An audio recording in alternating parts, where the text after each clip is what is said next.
Hello, everybody, and welcome to the Alien vs. Predator Galaxy podcast, the original Alien and Predator podcast. This is regular host Corporal Hicks, aka Aaron Percival. And this is co-host RidgeTop, aka Adam Zeller. And this is co-host AJ Bischoff, aka fucking Voodoo Magic Man.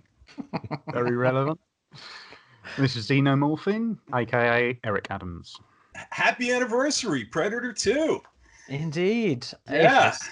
If you haven't read the the news post, the title of the podcast, seen the cover picture, if you have no idea what we're talking about, You've ignored everything. Indeed, this episode is Predator 2's 30th anniversary retrospective. 1990.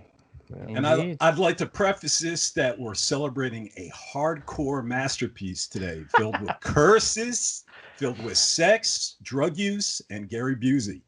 So parental discretion. Often the same thing. Parental discretion is advised. It's all right.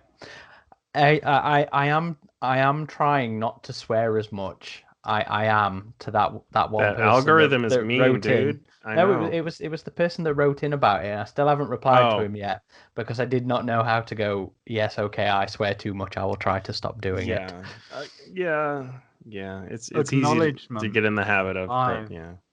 So But how exciting is this, guys? I mean, actually, before we continue, I would like to make a toast. I have a beer. Uh-oh. And I should have my label facing outward until they're. Oh, is it one of the Predator ones? And no. I just are not paying us for advertising. Well, I have. Actually, you know what? Go on, show it. All right, I'm still light.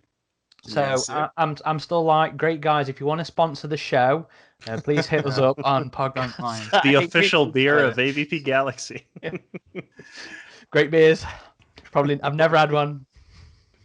But right here I have my Smart Disc Predator 2. I got that one. Metal bottle opener. So let me open this up real quick here. He's going to do his memorabilia show and tell here.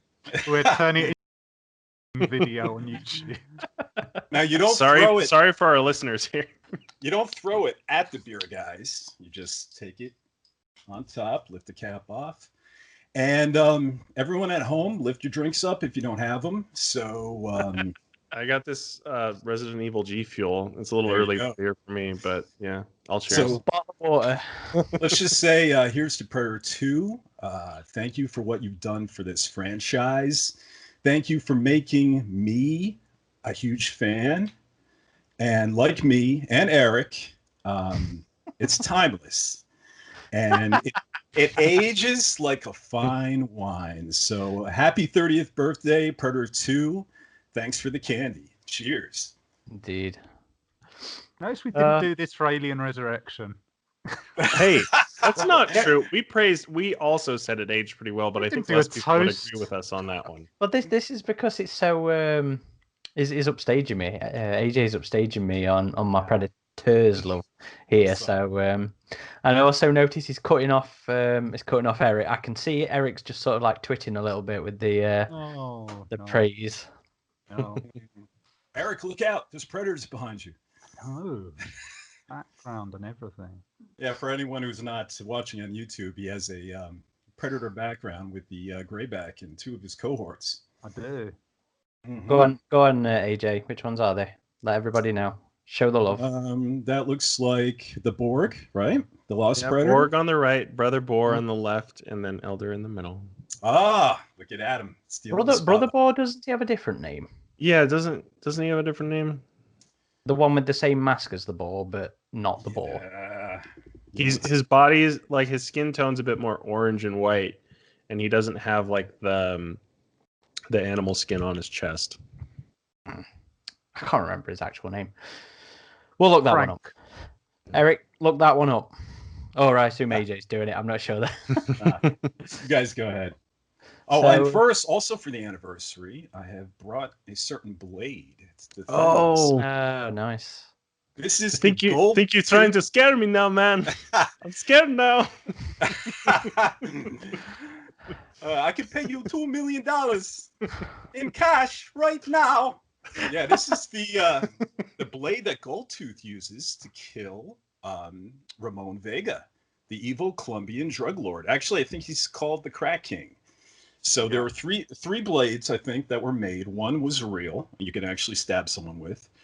One was a little harder than this. This one's rubber and had a blood injection tube. And this one's actually fully rubber.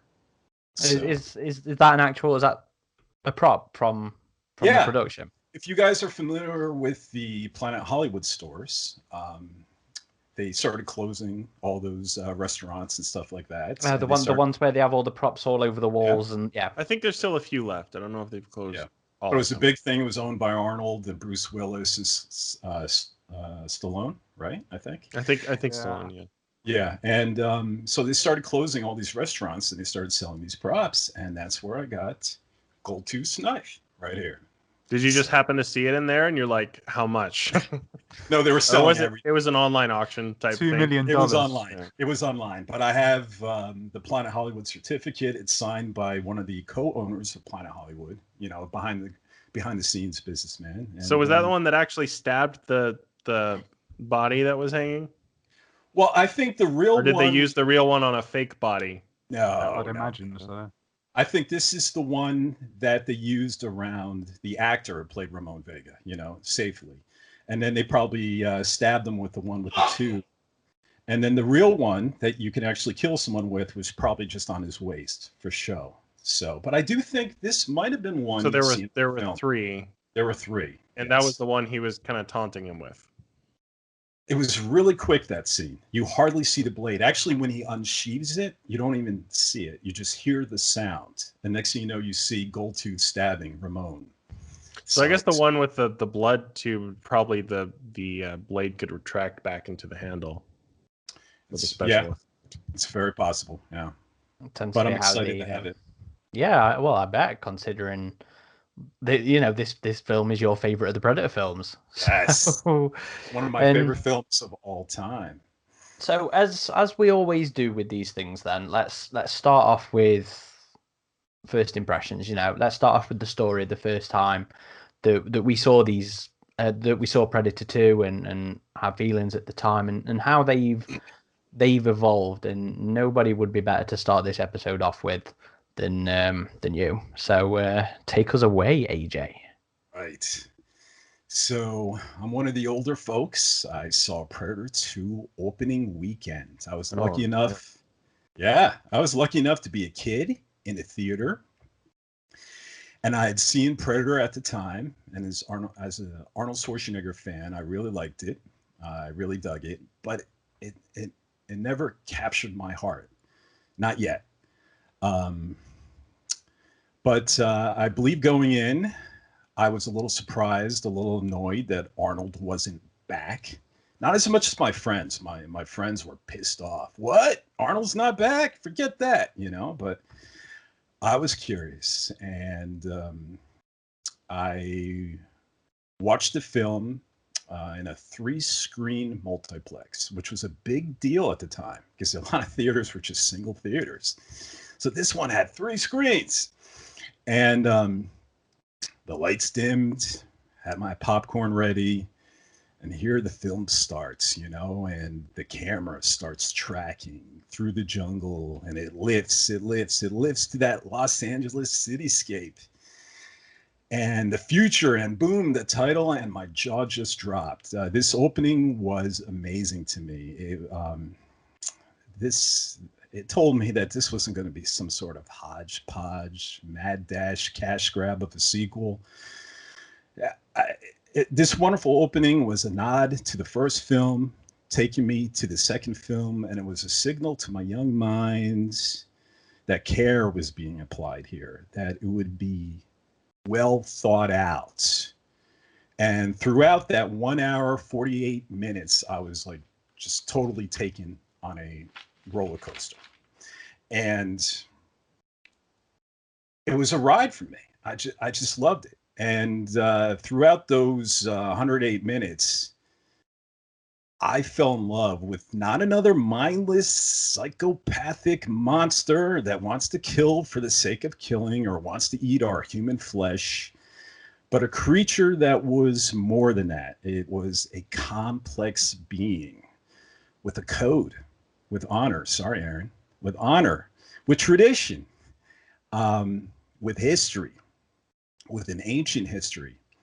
And when those lost predators let Mike Harrigan, let the hero live at the end, after he killed one of their own, and even rewarded him for it, I was hooked. I was just completely hooked. I always say, and I think I've said this before, I always say when the elder throws Harrigan the flintlock, I feel like at that moment he threw it to me as well. That was the precise moment where I became a hardcore Predator fan. Precise moment. And then the credits rolled, theater lights beamed, and I walked out that day with my mind racing and about this wonderful film, this fascinating creature. And here I am, 30 years later, 30 freaking years later, still mesmerized, still in love with the film, love with the character. So Predator 2 was a huge impact to me. I feel the same way about it today as I do now. Cool. That's quite the recap. Yeah, that's you've been thinking about that one, haven't you? Yeah. You knew that one was coming. That's all I got, guys. See ya. Wow. Yeah. What about you, Eric? Then, did you see it in the cinema? No. I would have. Yeah, I was in high school at the time. My first memory of the film isn't of actually going to see the film. I never went to see it in the cinema myself. But it's one of the kids, I think he was the oldest one in the class, and he went to see it, I assume with his parents. And, that word went around the class, oh, you've seen Predator 2. And I remember all of us sort of like ganging up around him. But what's it like? And it was like he said, well, it's all right, but it's nowhere as good as the first. It's not as good, but it's sort of like there's some decent action sequences, but it's not as good. So like I was more into like the creature feature aspect of it. So, does it look the same and this, that, and the other? So, yeah, but I don't know. It's okay. It was okay. And that was generally the thing that we all got from it. And we went, oh, and I remember all of us in the classroom sort of went going, oh, it's Predator. Okay. But I think all of us sort of like resolved we wanted to see it anyway, but there was that sort of disappointment already given. And I do remember on like, because this was before the internet, we had like, AJ will probably remember this. Back then, it was more like reviews you heard on the radio or in magazines and stuff. That's what we all depended on back. There was no ain'titcoolnews.com, nothing like that. But a lot of those were, like with Alien 3, a lot of those were giving it's an okay action film, but it's compared to the first, it's no this, that, and the other. A lot of them were mentioning the absence of Arnold Schwarzenegger, but I remember back at the time, I was thinking, well, I liked his character, but I wasn't too bothered about that. I want to know about the Predator. Fast forward. Now, I'm thinking it must have been 1, maybe 2 years, probably 1 year. And my friend got it out on rental, and we watched it together, and we watched it, but I remember us really liking the action scenes, like the slaughterhouse stuff and all the rest of it. And like Aliens back then, because these were videotapes, a lot of people forgetting it's VHS. These were not DVD. But I remember us sort of like not wearing it out, but I was always going around his house, and we were like fast forwarding to just the action sequence because we really loved that, and the trophy cabinet thing at the end. All of those things kind of proved timeless, but we did sort of come to realize we're only watching like half an hour of a film. It's meant to have all this rushing into, but it's because we were fast forwarding through that stuff, and we found like a lot of the kids in school who had watched it, they were kind of doing the same thing because they weren't interested in the detective story and this, that, and the other. They just wanted to see the Predator on screen. But I had a Saturday job. It was in an Italian restaurant. I was cleaning stuff in the kitchen, and I think it was either Alien 3 or Predator 2, which I remember being like the first film I bought for myself on video, as opposed to have my parents buy it. So it's probably one of my first memories of Predator 2 is being one of the first films I bought as a fan. And then like friends were coming around my house and watching it along with Aliens and things like that. So yeah, I would say most of my memories are of just being around my friends' houses or them coming to mine, watching the video, which were always fast forwarding and rewind. And we like sometimes we watched it 2 or 3 times in sequential order. But it didn't have like the effect on me that the original one did. The original one did, it had more of that tension where if I remember when my friends watched it with me, we wanted to watch it as a whole film. And the thing about Predator 2, it did have really great action sequences, but it was the in-between parts. We weren't really that bothered about the characters in it. And I think more or less it stayed with me up to now, that same sort of feeling of it. But I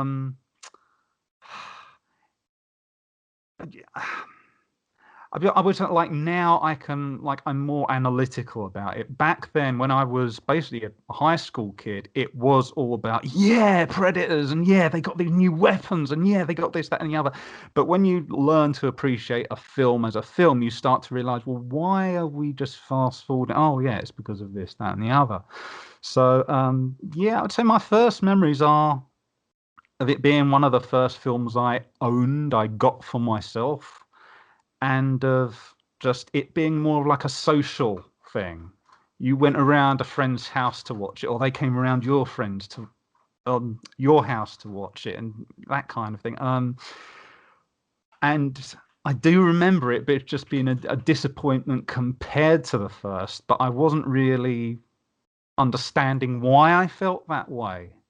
And it took me like the years when I was getting out like Giger's Alien and like doing analysis. I didn't realize it, but I was doing film analysis. It took me a while to realize why I was why my friends were feeling that way.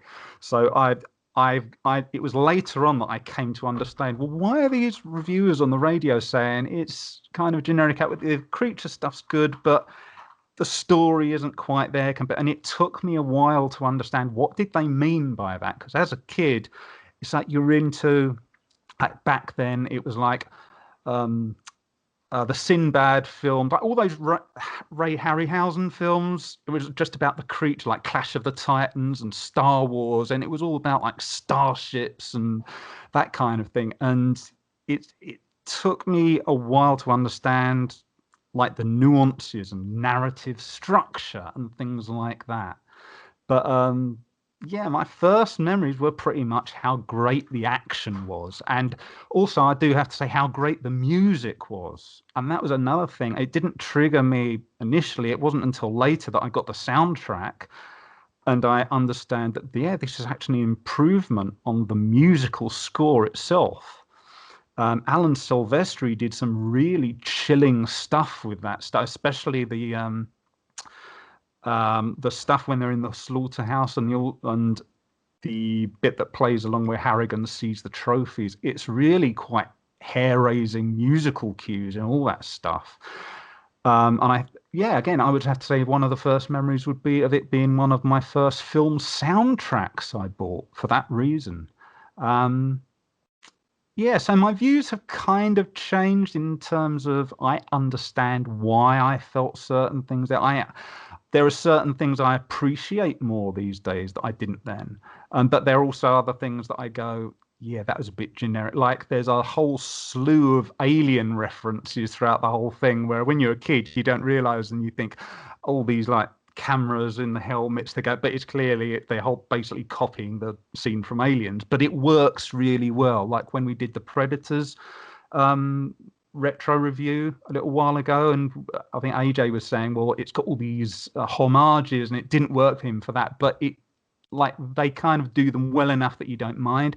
I think that applies to Predator 2 as well. the whole thing where they're copying the Colonial Marines thing going through the nest. It's definitely a copying homage, but you don't mind it because it's really well done.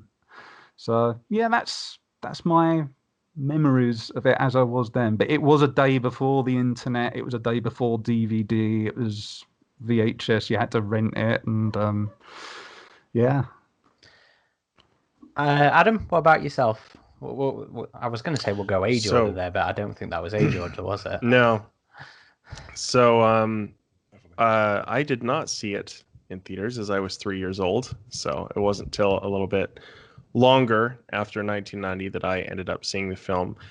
I had been getting into the franchises with the video games and comics, mainly AvP on PC, and then AvP 2 is what really kind of kick-started me into the fandom. Visiting AvP Galaxy was a big result of me getting so into AvP 2, but I had not seen really any of the movies at that point as I was getting into the franchises. As I think it was about 2002 or 2003 was the first time I saw the movies, including Predator 2. And so I must have been 15 or 16. And my parents were easing up on the R-rated movies. So I was like, well, I just need to watch all of these because this universe is so cool and I haven't seen these movies, and there's a good number of them. So the first ones I watched were the Alien films. I started with the second one, did the first, went all the way through those. And then I moved to Predator, and I loved the first Predator, and I watched the first one first. And then I moved on to Predator 2, and I also loved it. For me, it was a great sequel. I think I liked it as much as the first, but even at the time, there was a part of me that's like, well, it's not as good of a film as the first one was, but I like it as much, if not more, than the first. And I feel like both Predator 2 and Alien 3, they were movies of the 90s that were sequels to movies of the 80s that were maligned by critics and audiences for a while, but both of those films have aged really, really well, and I think they've gained cult status, both of them. For me, though, I was really surprised by how different of a tone Predator 2 had, even though it was a good continuation of the first, and how strong it built the universe. Like even the scene at the end with the additional predators, and we got to see inside their ship, and the alien skull, of course, that like made me freak out because AvP was kind of where it started for me with the toys and with the video games. And so seeing that teased at the same time we were hearing all these rumors about an AvP movie coming out, I was like, oh man, it's happening. They're teasing it. But no, I love the urban jungle thing they were going for in the movie. Even the tease where you see the trees coming up and it makes you think you're in a jungle for a second, and then it pans up to the skyline of downtown Los Angeles was just really great for setting the tone of the whole movie. Like this is still Predator, but it's different, and we're going to be exploring different things in a new environment. And the work Stan Winston's studio did with the practical effects in that film was just phenomenal, just like it was in the first Predator. Kevin Peter Hall's performance was very strong as City Hunter, but it was distinct. Like they had specified in some of the magazine articles coming up to this movie that he was supposed to be a younger, kind of more reckless Predator. And I do think that came across, and it was an interesting choice because typically you think, oh, the cliche now is with the sequel, it's bigger, better, meaner. And it's like, no, this is a younger, rasher Predator.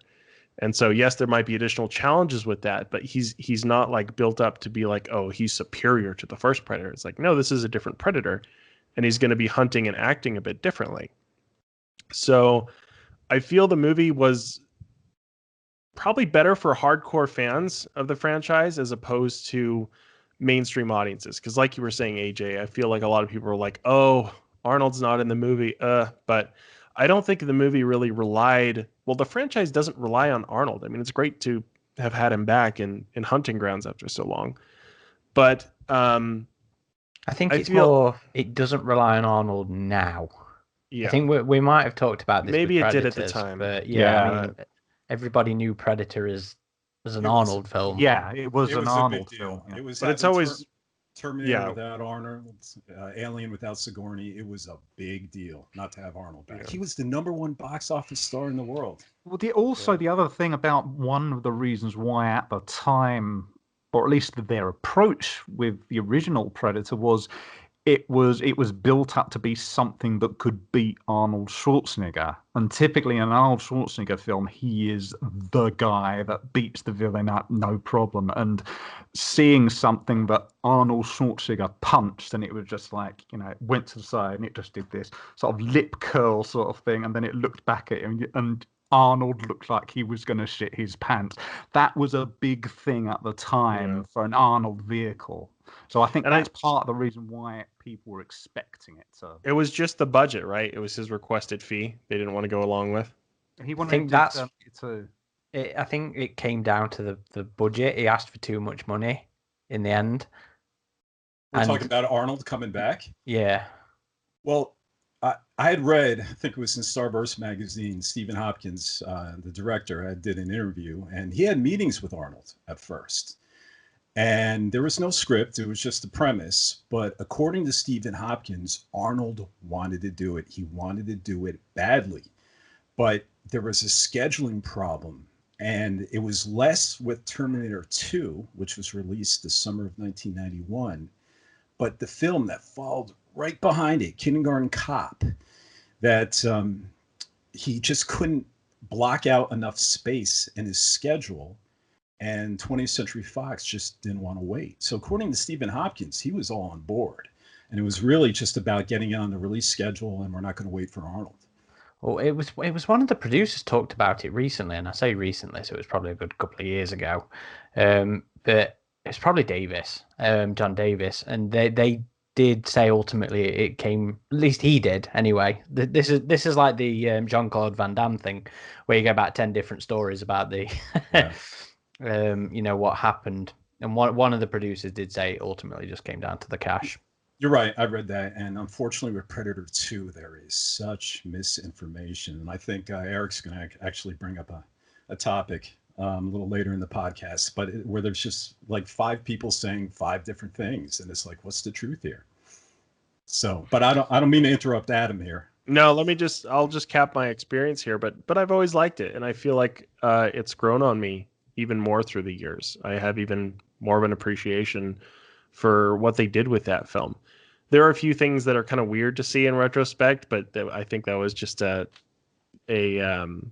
consequence of what they were trying to do. Like the one shot in LA where you see all the huge skyscrapers, that it's kind of like Blade Runner-esque when the lightning strikes and it's only that one shot. And I was like, yeah, that didn't happen in 97. But it's so inconsequential that it's easy to look past those things.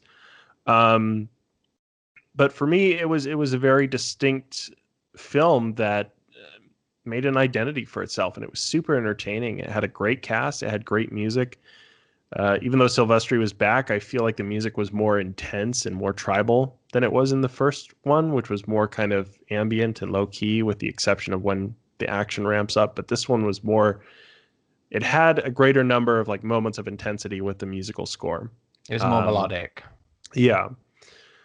And it had a bigger cast of characters, and it had a lot of secondary characters. We really focus on our main squad in the first Predator, but we have like the gang war going on in this. We have the police department. We have this mysterious government force.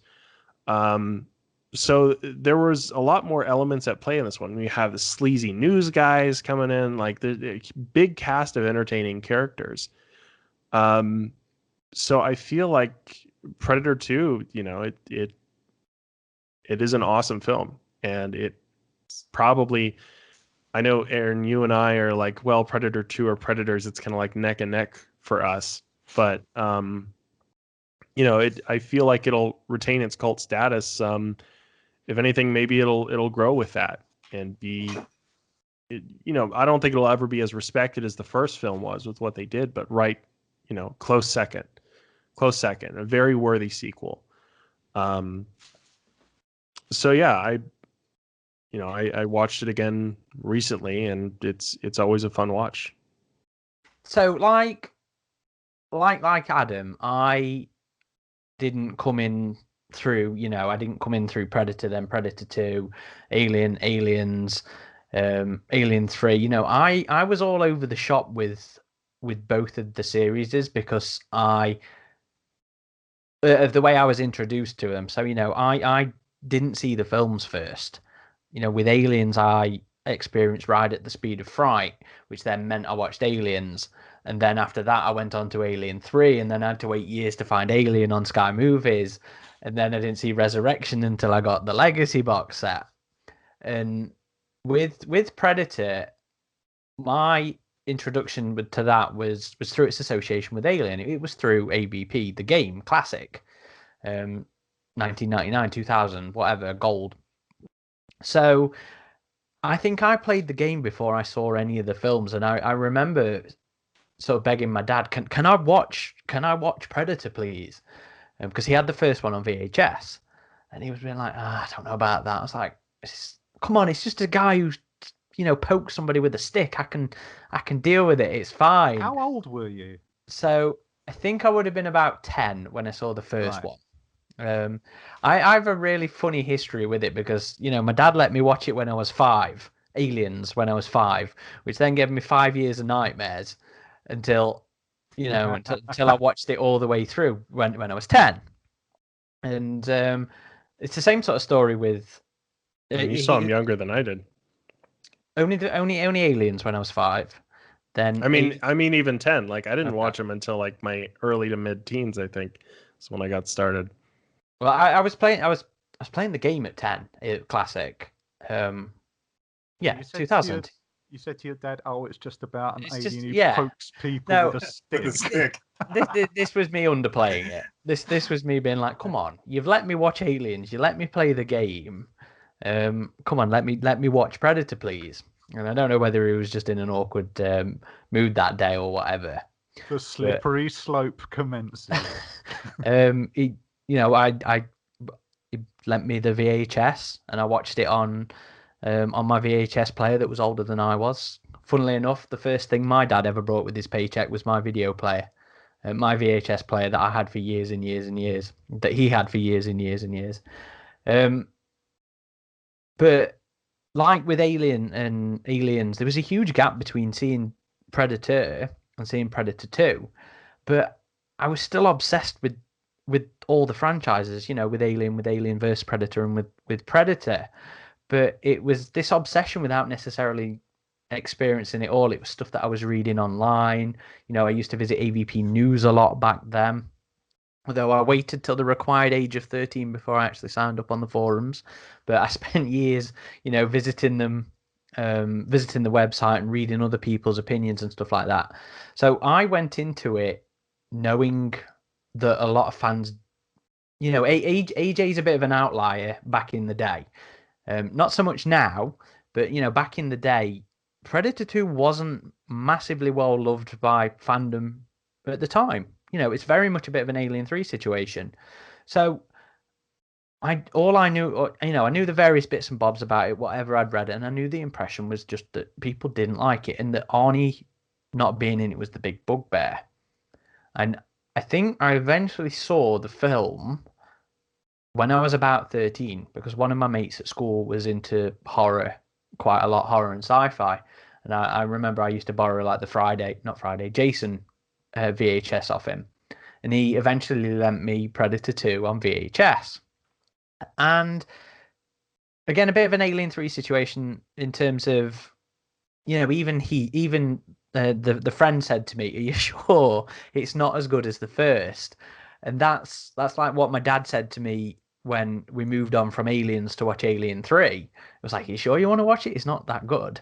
So as with both of them, I went in with these, sort of negative expectations. And I really like both of them. I have done since the first time I saw it, and I still do now. Predator 2 is a film I've never really had a great deal of problems with. I recognize there are problems.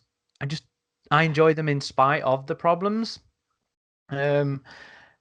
And I think some of this is more taste than anything. I'm not keen on sometimes the campy feel of Predator 2, and I really don't like the costuming in the film. I really don't like it. The costuming. What for You mean for the the human For characters? the humans, and Oh, and this is This is AJ. like regular AJ clothes, owned. right? Didn't know this that fucking awful mustard and the trousers that Yeah. Danny wears when. When he's walking through the slaughterhouse and you get these close up on his feet as he's approaching all tactically and 1990s stealthily and stuff, and fashions. there's just this dog awful trousers. For about 8 years, I owned that plaid suit that Yep. Mike Harrigan wore when he met King Voodoo Willie. That what was that? It's not plaid. It's corduroy, I think. And I had to sell it, unfortunately, due to some money situation. But yeah, it was crazy. Hollywood. It was crazy for him to wear when it was so hot. Yeah, yeah, like people wearing jackets and stuff. It was Hollywood wardrobe department's idea of what blue collar people wore, basically. And that's not. You do sort of look back, because the other thing people forget is it was filmed in 1990, and they were trying to make the far and futuristic world of 1997, and they even say in some of the magazine articles I was reading recently that we're changing the vehicles to have that sort of boxy thing, but they're a little futuristic, and it's like they were trying to go like RoboCop, but not quite in terms of Yeah, it wasn't visions of the it far wasn't future. RoboCop levels of camp. No, But that's what I'm saying. Not quite, but in yeah. terms of fashions and the projected idea, you have to remember they were trying to insinuate this is the future world of crime fighting. So some of the things back then are a bit. But those colors odd. were intentional. That was all Stephen Hopkins. If you remember, and I think he mentions as a commentary, he mentions a lot of places that he wanted this film to feel like and look like a Western. That this was the sheriff, and he directed his cinematographer to do that. And he wanted it dirty. He wanted it dusty. And this was the important part. He wanted it brown and those type of colors. And he wanted overexposed. And this was the look he was going for. And I know how it could turn off people easily. And I understand completely, but I love it. I love it. I love it. Yeah. It's kind of like Alien Resurrection. I hate the films where the aesthetic is brown. Yeah. Oh, mustard. So are you aware if that was part of the reason why Hopkins chose that sort of dark / bright orange for the Predator ship? Could that have been part of why that was? Yeah, that was the whole theme for the entire movie. Yeah. I mean, what's really great is I just loved his involvement with everything, all the camera work. I mean, he had a James Cameron approach. He was hands-on, not in just regards to the fashion and the colors and the color palette, but also the camera angles, the close-up. This was so important for him to give it such a distinctive look, and it is distinctive. I mean, I can't think of another movie that looks like that. I will say the cinematography is something I really like about it. There are some very interesting shots coming in. I think it's technically impressive, but it also has a very kind of handheld, gritty feel in some scenes. In others, it's more tightly controlled. I think the cinematography is very impressive with the second film. Like when you see Danny Boy, when he's walking to the crime scene alone, and they have this camera that's on a crane, on top of a crane. Yeah, that's a gorgeous shot, that is. Yeah, and it's like looking down upon as he's, walking through the parking lot going. Yeah, because it uses for the fall off of his shadow. It uses that for it's a really nice shot. You see, that's also another thing that I don't like about the film is some of you have lovely shots like that, and you have such iconic shots as well, like with with City Hunter getting his lightning strike, or City Hunter on the on the gargoyle overlooking doing his Batman thing. Yeah, but then there's other sort of editorial and cinematography choices, like the oh my god, the close up on Goldtooth when he does the sheet harpons. And the whip pans when Harrigan gets Danny's The necklace. necklace, and there's certain moments like that. I love where that scene where it's I just love it too. dun. I can't. That contributes to the cheesiness that sometimes makes me cringe a little. This is why I often say on our pod, when we talk about Predator 2, I often say, whether you like it or loathe it or just feel indifferent about it, it is very much, Predator 2 is very much a product of the 1990s. A lot of that kind of thing was in 1990s. Yeah, which is my other real, I suppose my last real negative about the film is that this, out of all of the Alien and Predator films, is the one that feels the most dated. The one where you can feel when it was made and it feels old for it. But outside of that, I do really like the film. It is one of those ones where it just opens the world up so much. AJ talked about that moment with the flintlock. That it's like Harrigan says at the end of it, don't worry, asshole, you'll get your chance. That just opened the floodgates for the, where you could go with it. They've been in the past, they'll be in the future. Well, even when Keyes speaks to Harrigan and he's talking about, like, he just does that quote about, it's a very hurried quote where he talks about, like, where they've been. He talks about Cambodia and Beirut, but he also mentions Iwo Jima. Iwo Jima, yeah. And you, if you stop to think about it, you think, wait, that the thing about Iwo Jima, that's World War II. And they're little offhand references that make you go, oh, okay, that's interesting. There's a hell of a lot of world building within the film, in the same way that I think Predators does it as well. With the little moments, even the trophies at the end. Yes. It's not a big thing, but it implies so much, and it implied AvP. But beyond that, a number of other worlds with these monstrous creatures on them that the Predators have visited. Well, there's one of the magazine articles.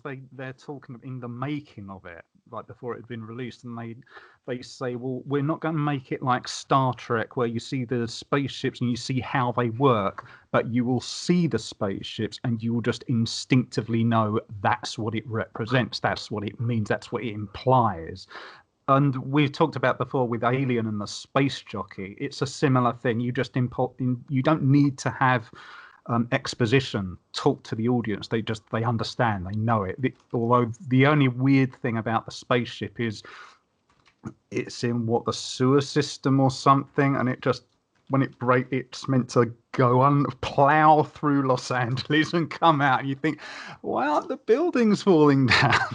Yeah. Well, they do in the book, in Stalking the Shadows. Yeah. So there you go. It's a big drainage canal, and there looks like there's a lot of ground, and I guess it could lift up like a Harrier jet at some point versus just blast horizontal. Clear. It's like the spaceship looks really iconic, but like Harrigan runs towards the cameras, and you don't even see the thrusters on the model. Okay, it's like they've got one of those. It's a fancy like light rig, a pop group background with all the light bulbs, and it sort of lifts up, and that's meant to be the engine. Yeah, it's what they used in Independence Day to communicate. Yeah, with that thing. Yeah, helicopters. Yeah. Yeah. So, it's one of those ones where I don't. It's not like The Predator or I suppose Resurrect. No, AvP, I suppose, more to a lesser extent, where I just,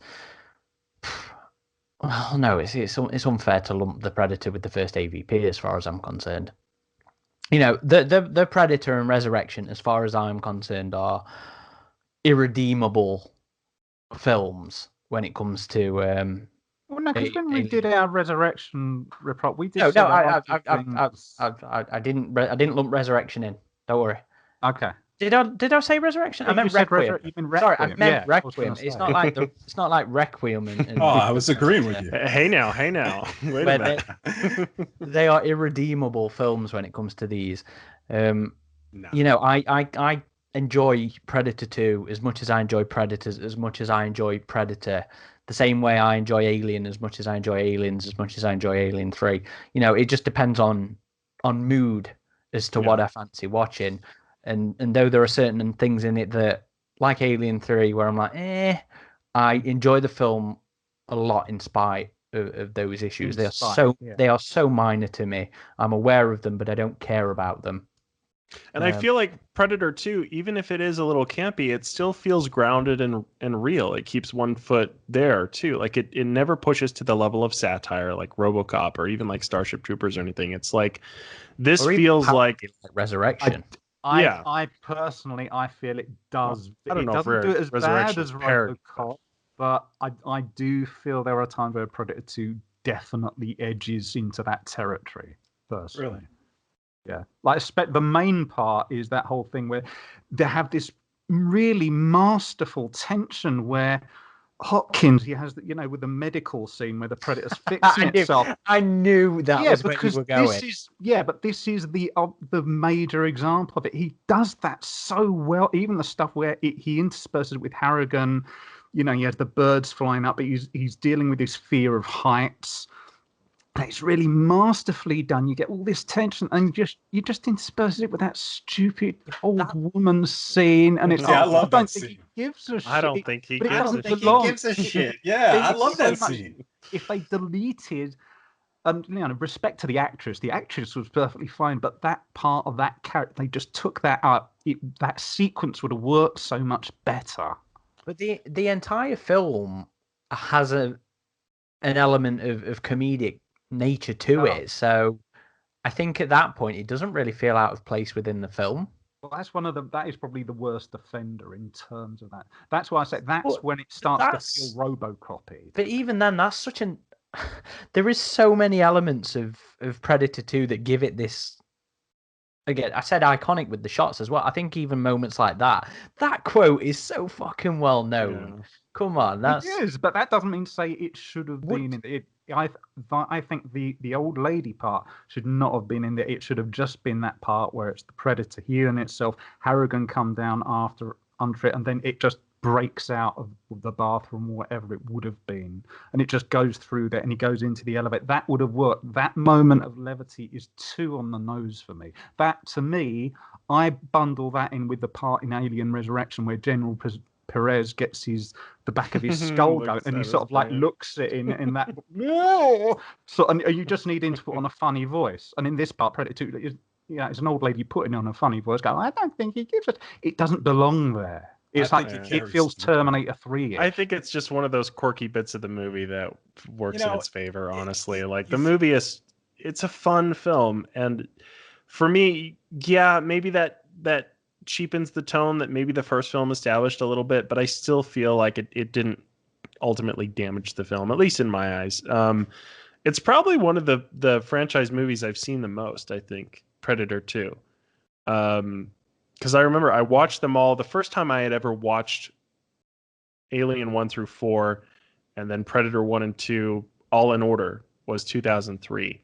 I had just gotten the Alien Quadrilogy box set late that year, or so maybe it was early 2004.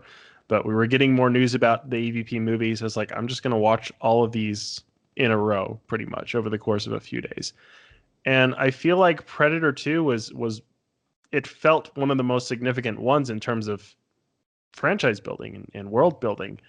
But I think it was one of the ones I revisited the most. And then after AvP came out, I think a year later, we had that special DVD for Predator 2 that came out with the red cover and the close-up of the City Hunter mask. And that had, of course, the really cool menus you had at the time. But it also had some more... Oh, you got it right there, Aaron. Yeah, it had some more special features that we didn't see in the original DVD release. So that was a great set, and I believe the Blu-ray maintained most of the special features, which is good because the Blu-ray is just all of these. No, the Blu-ray's missing the photographs, the promotional stills. No, they're on there. Oh, not in the US release then. That's the only thing that's missing. Yeah, I watched my Blu-ray copy for the first ever time today because I realised I've got it on Blu-ray. I might as well watch it. But yeah, I did notice on the special features it does have something about either a photo gallery or I could have sworn I saw that too on the Blu-ray. 3 promotional galleries. It's definitely not. It's definitely on the DVD, but I watch the Blu-ray all the time, and it's not there. I've looked for it. I've actually looked for it recently because I wanted to check a photo. Oh, that was the one where they had Wolf on the cover, Aaron. Yeah. When they released the early Blu-rays, I think.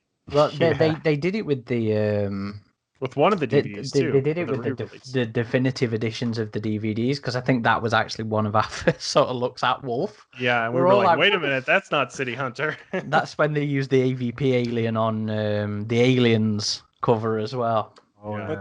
But to go back at regarding what Eric said in regards to humor, for me, it doesn't feel out of place at all, because it's carried all through the film. The lions, the tigers, the bears, oh my. Yeah, but that's not that quote. Hang on. All right. I stabbed that guy plenty of times. He never died on me before. Or, he's trying to get the license plate. Is 925, 925, fuck! I mean, throughout the whole movie, there's humor. What I will say is the humor is out of place in the first Predator film. That actually throws me out, and thankfully they drop it with a knock, knock, and stick around, because they're trying to build a atmosphere of tension that I think it's ruined with those lines, where Predator 2, it's carried throughout from soup to nuts, and it never felt like that old lady was out of place, because I was laughing through the entire thing at points. To your point on Predator, though, you've got to remember that the first half of that film is constructed to be an extended episode of the A-Team.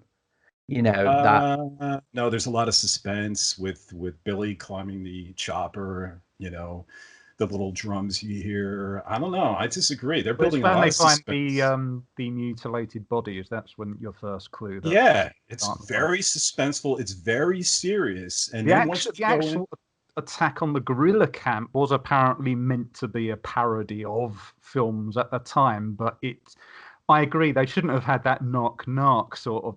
I think if they took out those one-liners during that sequence, it would have definitely functioned much better. All the stuff like jokes on the helicopter on the way to there, that feels like what real soldiers would do. But the one-liner stuff, it does, like, especially now, it does feel a little bit, I'd rather have it without that. Yeah. And it felt more in place because it was more consistent in Predator 2. At least that was my take. Do you think it rivals RoboCop? Yes. In terms of the humor, sorry, in terms of the no. I mean, it doesn't push it that far. No, it actually is a great amount. It's peppered, but it's not too much where it actually ruins the film. It never takes me out of the film. It never takes me out of the suspenseful moments. It's really managed, juggled really well, in my opinion. This script I really like, and if we're talking script, we first probably credit Mark Verheiden, because and we just did that article on AvP Galaxy where he where the Thomas brothers met with Mark Verheiden and discussed his first Predator comic book, which was just titled Predator: The Heat. Later was retitled Predator: Concrete Jungle.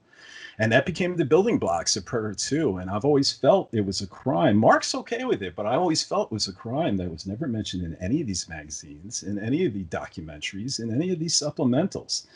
That, he created the building blocks of the heat wave and the global warming. It's pretty much an adaptation of his comic, yeah. His first issue. The first issue, yeah.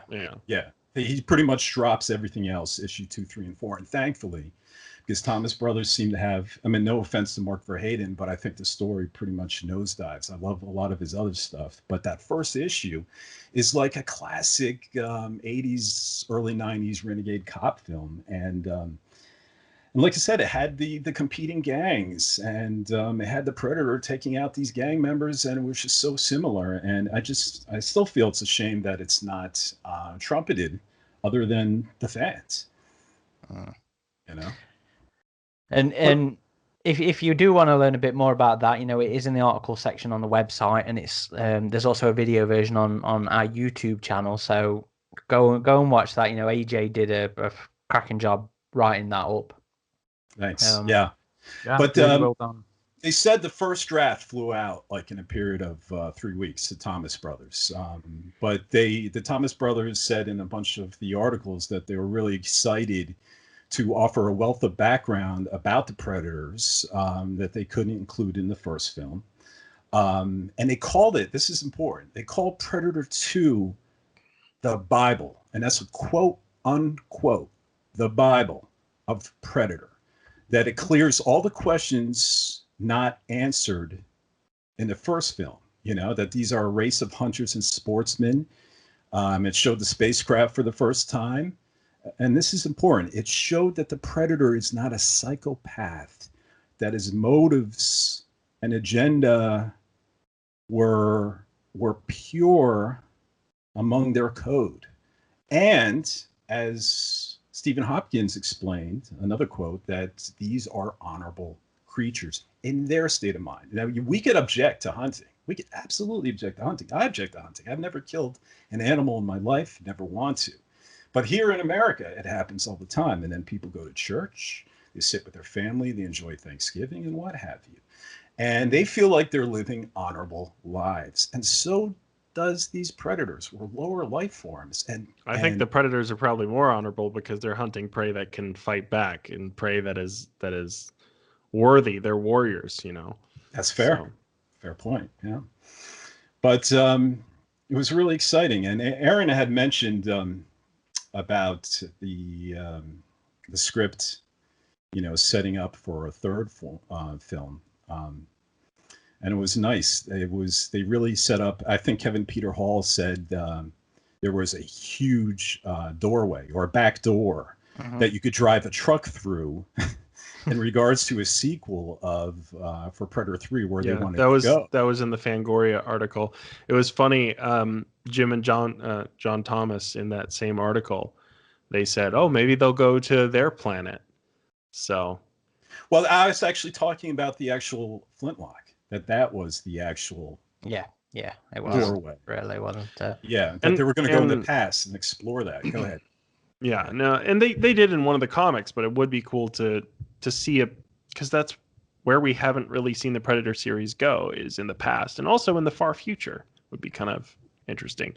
It's just such a versatile franchise, and the ending especially. And it was also really cool in the Fangoria article how they were all playing coy with the rumors coming out that there would be multiple Predators appearing at the end, like, oh, no, we don't know anything about that. But the movie, one of the coolest parts, you know, even people who didn't like the movie, I think they would say one of the coolest parts is that ending when the Lost Tribe shows up and all these different Predators have individual outfits and skin tones and different biomasks. We get to see the biomask of the first Predator again on Scout, and we get to see some crazy designs like on Borg, even though I think Stan Winston just kind of ripped that from another film he had worked on, right? The Borg armor? Yes, it was. Yes. Oh, what was it from? Oh, hang on. I think I got it right here. Here we go. It's called The Vindicator. He's out on the street and out of control. I need to actually watch that movie just for that. But there's quite a few that are like sort of loosely tied in. What was the one Kevin Peter Hall did before The Predator? Yeah, I know what you're talking about. Without Warning? No, not Without Warning. And it was similar to a Predator. Yeah, there's loads of, you know, loosely sort of related ones that I really want to sort of explore on the show as well. With Alien, when people say, "Oh, Dark Star," you got to go see Dark because that was the original, and then you find it's like this really cheaply done comedy. But you find that Alien is like brilliant. Yeah, but Alien is like the artistic way if they do similar concepts properly. So you could say the same about Predator. It has there were seeds in earlier productions and stuff, but they took those elements and they decided to craft it properly into a really well orchestrated horror type thing. So there's a similar sort of grounding as Alien has originally had. So this also was probably a jumping off point in terms of building the fandom, like giving cosplayers ideas, right? Like, oh, we can have Predators that look totally different and have unique armor and different backstories. Yeah, I don't think really cosplaying was a thing back then. No, I'm just saying this might have been the spark that kind of inspired some of the original Predator cosplay. I don't know. I'm just thinking out loud here. But for me, the most interesting of the Lost Tribe was Shaman, or Hippie as he's sometimes called, because he's the least armed out of all of them. So I'm like, what is the purpose of this Predator? Like and Boar doesn't have anything as well. Yeah, actually, Predator janitor. the shaman does have a staff, Adam, but it was a Well, couple of the but other it looks like a predators. very ceremonial staff rather than a battle staff. And Boar has a helmet, so he's. And I don't even think Shaman has gauntlets. I think he just has like wraps around his forearms, right? Yeah. So I'm like, what is the purpose of this predator? Is he like their spiritual guide for the tribe or something? Maybe So, he's the and one then that takes care of the trophies or something. You know, guys, speaking about wraps, and since we're talking about the Lost Predators, I do want to mention to you, I didn't notice until the 4K version of the film, which is great, by the way. I recommend the 4K, not for Predator, but Predator 2. And real quick, why not for Predator? Well, because Predator was made with lesser expensive cameras, and there's an incredible amount of grain because the filmmakers kept pouring dry ice and smog, and there was so much white in the white noise in the jungle that it builds up such an amount of grain that it's really a struggle for me to watch. I actually resort back to the Blu-ray and the plastic faces, you know, the waxy Dylan. That is not that bad. There's like 2 scenes with the wax. Agreed. Yeah, Agreed. It's not just at the bad. beginning of the movie. But so I was watching the 4K, and it was the first time I noticed on the elder predator that he might have more than one human thing on him other than a flintlock. If you look at his left arm, he has a piece of cloth wrapped around his arm, and it's a shield. It's a black shield that has a star in the middle of it. And it almost looked something possibly Spanish. I'm not sure. But it looked like one of those human shields, you know what I'm talking about, where you'd put on a flag, and there's an actual literal star inside it, and it's a piece of cloth that's old and tattered, and it's wrapped around his arm. And I'll share the pictures with you guys. Maybe I'll post it in the forums of this podcast. And it was really interesting. It was the first time it took the 4K for me to actually realize it. And it's really neat with these Predators, how they added all this extra gear and trinkets and their history, you know, around their body, showing a ancient life they may have lived and the battles they might have fought. And it's really a wonderful thing. And it's just wonderful that I can still discover things about this film. Yeah. Yeah. Well, the Lost Tribe, I think the names all came from fans afterwards, right? They didn't really have any names while they were actually shooting. And we've seen more of them, even just through the NECA releases and the great artwork that Tristan Jones has been doing with the anniversary releases for the Lost Tribe. We've seen more of their gear and seen what other hunts they might be on through that artwork. Yeah. So I love what they did with the Lost Tribe in this movie. I would love to see them back in a future film if that would ever be possible. Like even as a cameo, it would be cool to see that ship and that group of Predators again. AJ, go ahead. The wrap, the shield, is Yeah. the United States 2nd Infantry Division patch. Wow. From That's a awesome. specific era? From South Korea. So whenever all that stuff was the happening. Korean War, then that was the 50s, wasn't it? And Well, if it was a unit, you have to find out if it ended or 50 to 54. Yeah. right. So Well, that is really cool. You know, And it took some dog tags as well, apparently. This is from Xenopedia's profile on him. oh, nice. Okay. And, you know, it was something I never looked for until I noticed that 4K shot. But, I hear the 4K transfer has been great. Yeah. I don't think they've gotten around to doing the individual 4K releases. I think the only way you can see all the Predator films in 4K is by getting that full box set. I thought in the UK you could. Maybe. Because I saw they were planning on individual releases for the 4K ones, but I still haven't seen them over here. But I did get that set of all 4 of them. I will say Predator 1 had a great 3D transfer. Yes. I own that, and I bought a 3D television for that. And it is really fantastic. But, hey, since we're talking about the Lost Predators, let's talk about the Lost Predator ship. I mean, what did you guys think about this, you know, possibly biomechanical ship? I love the look of the ship. And for me, sorry to cut you off here, Aaron. I'll be quick. But for me, it was a continuation of one of my earliest parts of the fandom, which was AvP 2, right? Because Primal Hunt, I think I had played even before I watched this movie, and they had a lot of the crazy orange mechanical textures that were obviously inspired by Predator 2. And for me, that ship was the ship in AvP 2 because the back looks exactly the same. It has that opening in the tunnel that goes down there. I know NECA did a version that the front looks different. It's like a single nose design. But in AvP 2, it has like these two blades that kind of protrude out of the front of the ship. And for me, that was the same ship type. Just another one of the same ship. So well, the nose of the ship was never designed. The back of the ship was created by Mark Sullivan, and he did this wonderful matte painting. And we were able to interview him for our Lost Predator ship article, also found on avpgalaxy.net. And he had explained that he never actually conceptualized the whole ship. You know, he just literally did the back with the matte painting, and then matched it to part of the set that was exposed, the entrance that Mike Harrigan walks into. But it's an incredible, wonderful design, and I love the fact that their intention was with the lighting to make it look like the walls were breathing, and there was the pulsating. Yeah. And they were semi-transparent too, right? They were like fiberglass. Yeah. So they had orange lighting behind them. And and they wanted to give you a feeling of there was a heartbeat. And I was always wondering in that big antechamber, you know, that what's on the ceiling almost looks like a fisheye, you know.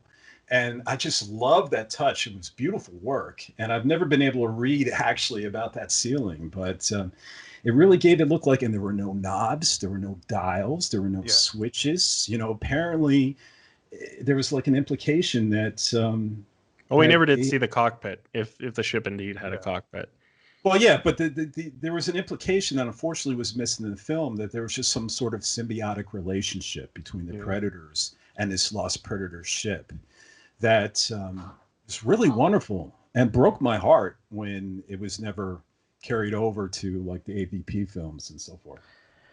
It's a good thing all the games at least stuck to that at the very least. You know, like Adam said, AvP 2, which was a huge part of mine and his sort of like, you know, fandom involvement, you know, they pulled on it so much. Even AvP Classic, and even I think even on the Jag as well. I think even the Jag one, you know, they but that's because that was what was it was what was established, and they went with it. But just because it's established doesn't mean people are going to stick to it. You know, Paul Anderson proved that.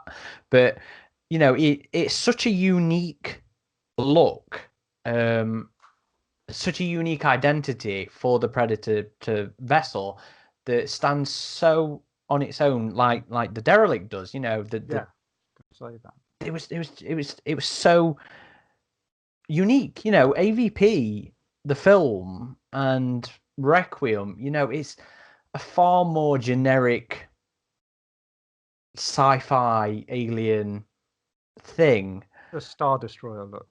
And it's a huge shame that they didn't follow the aesthetic that Predator 2 laid down. You know, honestly, I like both. I think you can get by both, like sleeker,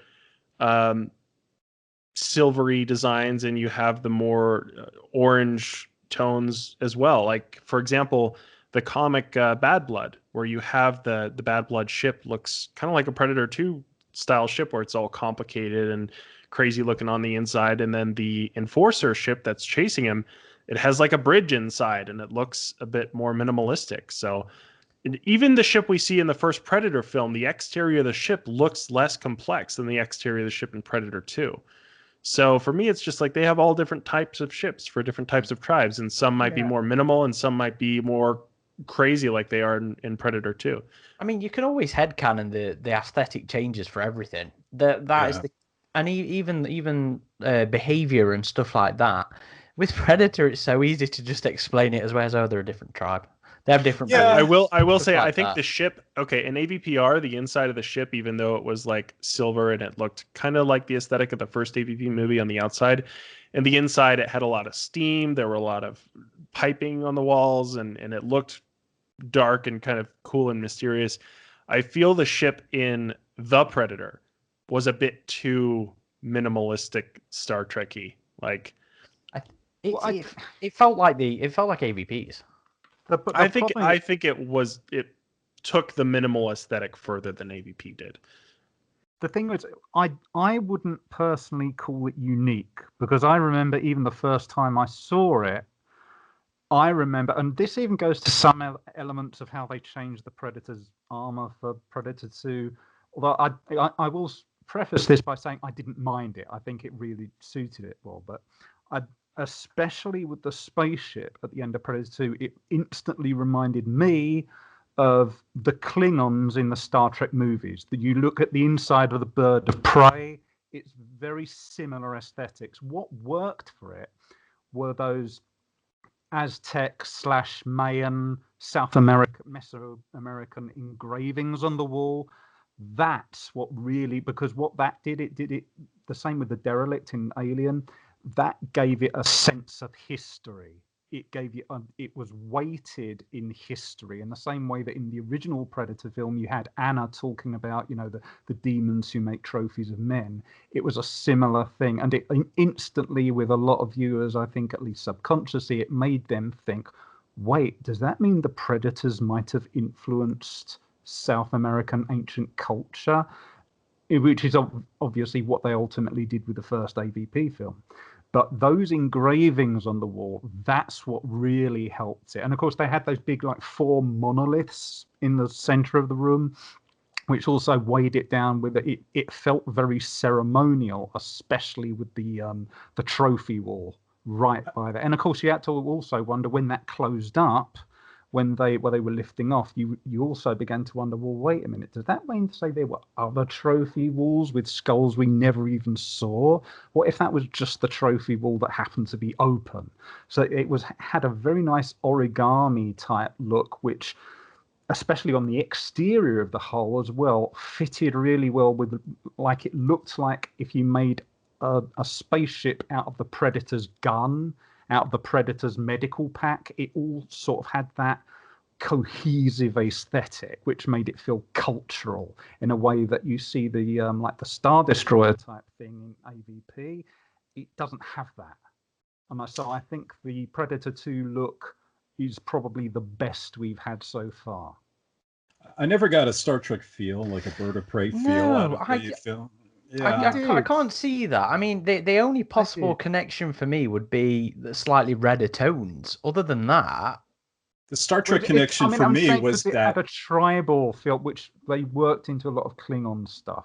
But I'm not saying it was a copy, but it felt similar to me in terms. So the production designer Larry Paul, he came up with the idea of modeling it after a chambered nautilus. The mollusk with the spiral shell. Right.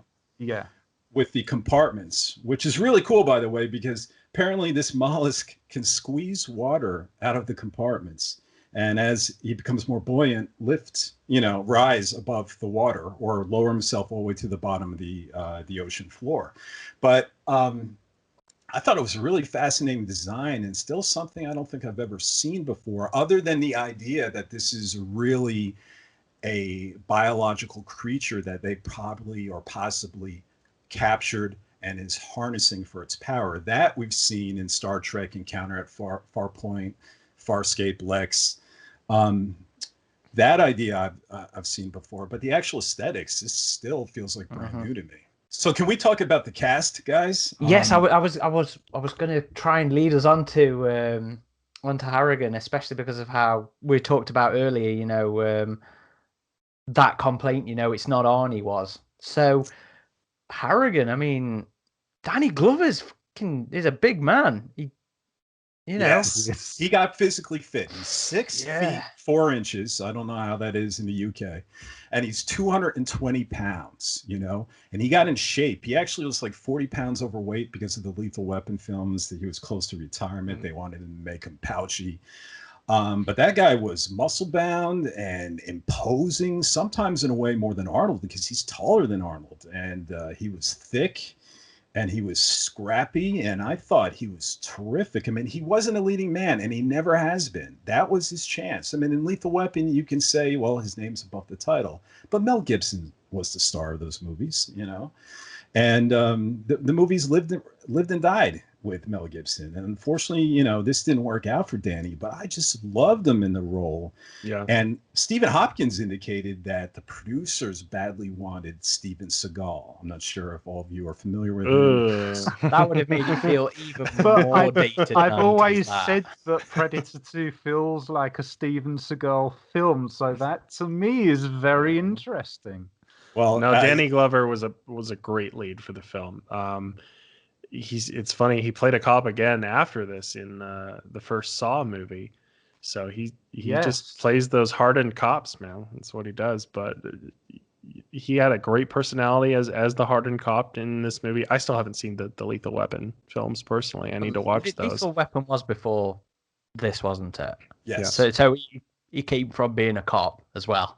That. Even the whole "I'm too old for this" or something about birds, I'm pretty sure that was in Lethal Weapon, the first. Yeah, I'm too old for this. It was shit. a copy. Yeah. It was a copy. Yeah. But I thought he did a terrific job. He has this on-screen gravitas, and I love his voice. That raspy. I'll talk to you later. Yeah, that kind of. That was a good impression. That raspy voice, and I thought he was just fantastic, and I was so excited looking back at this that they didn't bring Arnold back, because finally we didn't get into that trap that is burdened the Terminator, that burdened Alien for a while, that you have to bring back its star no matter what. And this is the only way you can make an Alien film or a Terminator film. And I be honest with you, in a way they were right. I do think it affected the box office. I mean, Predator 2 wasn't as successful. I mean, but I think it was the right direction for the franchise not to have reoccurring characters. I thought it was brilliant. Retrospective. Yeah. I can't. Did the Fangoria or Starlog article sort of talk about concerns over Danny Glover being cast in the film? Because he wasn't known. Was it like another Adrian Brody sort of situation where he wasn't known as a leading man for an action film? I think, yeah, the producers really had an issue with it, and Joel Silver had an issue with it even. And I think Stephen Hopkins and the Thomas brothers, they're trying to explain is like in Saw or what have you, or like in Halloween, that the actor didn't have to be the star, that the Predator was the star. In the first film, Schwarzenegger was the star, but we can make the villain the star in the film. And unfortunately, it just didn't work that way. But there's also another problem. It's like, because you've got to remember, this was back in 1990. It was, I think, fair to say, it was practically unheard of to have, because this was a big sort of A-list sort of. It was an attempt to make a blockbuster. It didn't turn out that way, but they tried to make it was pretty much unheard of to see a black guy as the lead character in an action film of that, especially in an Arnold Schwarzenegger sequel. You just didn't do it back then. This was very much, they were taking a big risk in terms of what their focus groups and that would have told them in terms of, we want to get a big box office draw. There would have been that sort of thing, well, he's a black guy, should we take that risk? Because back then that would have been a concern of the studio. It was less common in the early 90s for sure, especially. Yeah. But I feel like you had a great cast with the team of characters. Maria Conchita Alonso was great in her role, as was Bill Paxton. She was fantastic. I feel like who played cast as well. Who played Danny? Who played Danny? Ruben Blades. Yeah, sorry. He was good as well, but I feel like, and this is one of the complaints I've seen about this film, or I guess criticisms, is there wasn't enough character building, especially with the relationship that Danny and Harrigan had, because they were longtime cops, but we didn't really hear too much of their, history together. But don't you feel like it was something of an Alien situation where even if we didn't have the backstory spelled out, it was still there and you could still feel it. I don't think that was a detriment to the film at all. No, I don't either. I'm just saying I did read that in some. I think I watched the Alien Theory video. He did a video which was, is Predator 2 underrated? and he goes through some of the criticisms the film had, and I think among them was there wasn't enough character development, especially between Harrigan and Danny. And I think maybe it could have used more, but no, I don't think it hurt the film. Like, we get that they're longtime friends. I think the only bit that I miss in that is Leona and them cutting the scene with her boyfriend in the bar. Otherwise, it feels like her pregnancy is a little bit out of left field. I think that's the only. I've seen some fans make this weird assumption it has to be Bill Paxton was the father, and you think I had always that's thought a that. little bit too far along. I had always thought that she was giving him shit publicly, but behind the scenes they were starting to kind of date each other. Well, she was actually married, and it was her husband in the script. And while they were at Ray's bar, in the middle of the film, that was actually Leona's birthday celebration, and that thing was on the shooting script, so that's what they were filming. And you've seen footage of them filming her and a fella as well, so they definitely filmed that bit, I think. Now, unfortunately, they cut that out, and they cut out some scenes where they were implying morning sickness, like Leona came out of the bathroom not feeling that well, and Jerry tried to order her beer, and she's like, no, just club soda, please. I'm not drinking. And they never quite go out and say she's pregnant. Also, when they were heading to the subway, she looked awful, and Jerry tried to say, hey, you look like in bad shape. Let me just get on the subway myself. Why don't you go back home? And she says, I'll be all right. And this was just implying that, if people who can catch on that, she possibly might have been pregnant. But yeah, they cut that all out, and I think it was good for it to be sudden, because we thought she was done for when the predator is about to kill her. Yeah. And even if it's a bit out of left field, to have the predator notice that and be like, oh, okay, well, I'm not going to kill her, similar to how some human sportsmen might do with female deer or whatnot. Yeah, that's wildlife management. Yeah, it made it interesting. Yeah, I preferred that. It was quite a shocker for me, and then I think it still would have been surprising, because you wouldn't necessarily have known that the predator would have let her survive. That's what I feel. Yeah, I just feel like it would have been. It would have felt better to have had those hints. I just missed that. I do from what we know of the deleted scenes. That's all. That's fair. But she was fantastic in that role. I think she's as great as Vasquez, to be honest with you. She just carries. A lot of people think it's the same actress falsely. Yeah. Really? Yeah.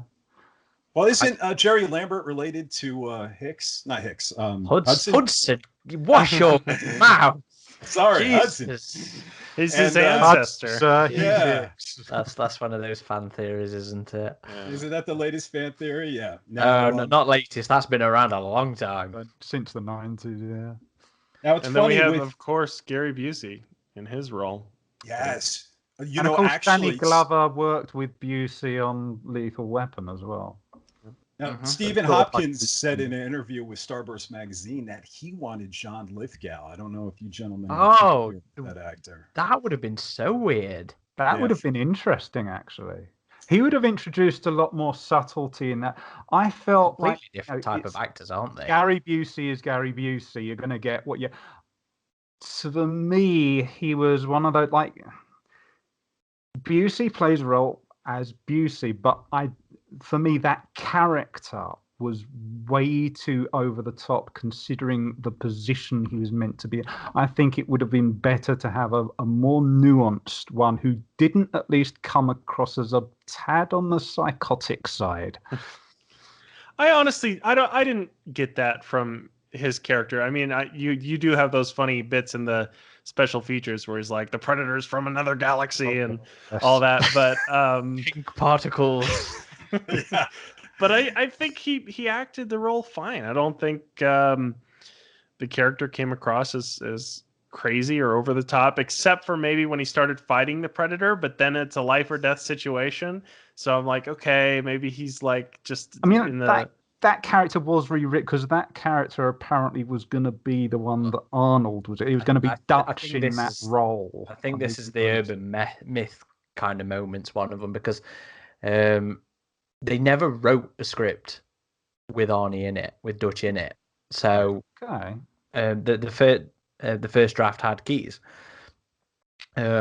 So whether it was just the idea of Arnie being somebody hunting the predators, and so then I never suspected they'd put Dutch in that government role, to shut down Mike Harrigan and not. Yeah, I mean, that's what, when I Keep him- heard about that, I mean, it's in a magazine. I've just hold it up for the camera. It's in this, it's not showing it. It's Sci-Fi Icons Time Warp, where they do an alien special.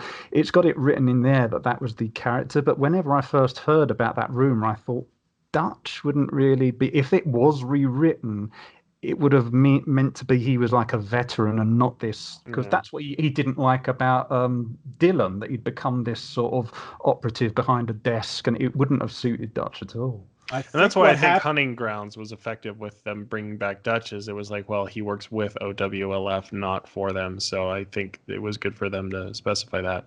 But sorry, Voodoo, you were going to say? Yeah, I think what happened was, in these guys in the commentaries, they're always like saying misleading information. It was a combination of, Stephen Hopkins said at one point, we were hoping to have both Arnold and Danny Glover in the film.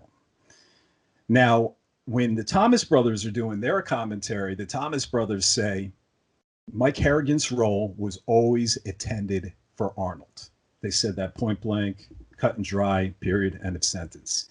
So I go back to it, and I know in the first draft, we were talking about things being cut out, like Leona's birthday party and her pregnancy. In the first draft, we did have Arnold appear in a form of a videotape where he was talking about, I think, the Predator's detonation, pretty much him being a sore loser and him having to run away from the explosion. And that preceded a video debriefing of Anna. And Anna went ahead. Yeah, because we saw that one in the film, the Anna one. Right, that little blip. And she holds the prize of being the only reoccurring character in a Predator movie, even though it's 1 second on a TV screen. It was new footage, and she is in the credits. Oh, it is new. All right. Yeah, they actually, we have another article on AvP Galaxy that people can look up, and it's about Anna's missing Predator 2 scene. So there was enough evidence to show that it was actually filmed. We even see Gary Busey and Danny Glover reviewing Anna's debriefing on the video inside that trailer, I guess is what you call it. And the Predator-mobile. But Arnold was going to appear in the debriefing too, so maybe that's what they meant about, they were hoping to have both Arnold and Danny Glover in the same movie at some point. I mean, he couldn't do, 1990 was Total Recall, then Kindergarten Cop, then 1991 summer, Terminator 2 Judgment Day. He really couldn't squeeze that in. Maybe they were hoping to get him in just a brief amount, but people took that as like, okay, if Danny Glover is in it, he's Mike Harrigan, what would Arnold be? He must be Keys. Because I think Aaron and I both have been looking like crazy for, something to support this rumor that Arnold was going to be in the Keys role, and we just can't find it. We haven't been able to find it yet. Yeah, and I had a lot of material. It wouldn't make sense for Harrigan to have been Dutch either, because like he goes from being a veteran, mercenary or whatever he was in the first film, into being a cop in Los Angeles who's really strung at, like, you talk about a high stress career. That wasn't. I don't see how that would have worked. Yeah. So. But it was a shame. Go ahead. In terms of Peter Keys and Gary Busey, I've got to ask. I'm going to guess you would probably know this better than any. Because Gary Busey is a character of himself in general these days, isn't he? But this was his first film after a bike accident. So was he Gary Busey the character before this bike accident? Yeah, I remember watching some Lethal Weapon, and that was prior to the accident. A Lethal Weapon documentary, and he was still wild and crazy and larger than life, So it just kind of exacerbated his personality then.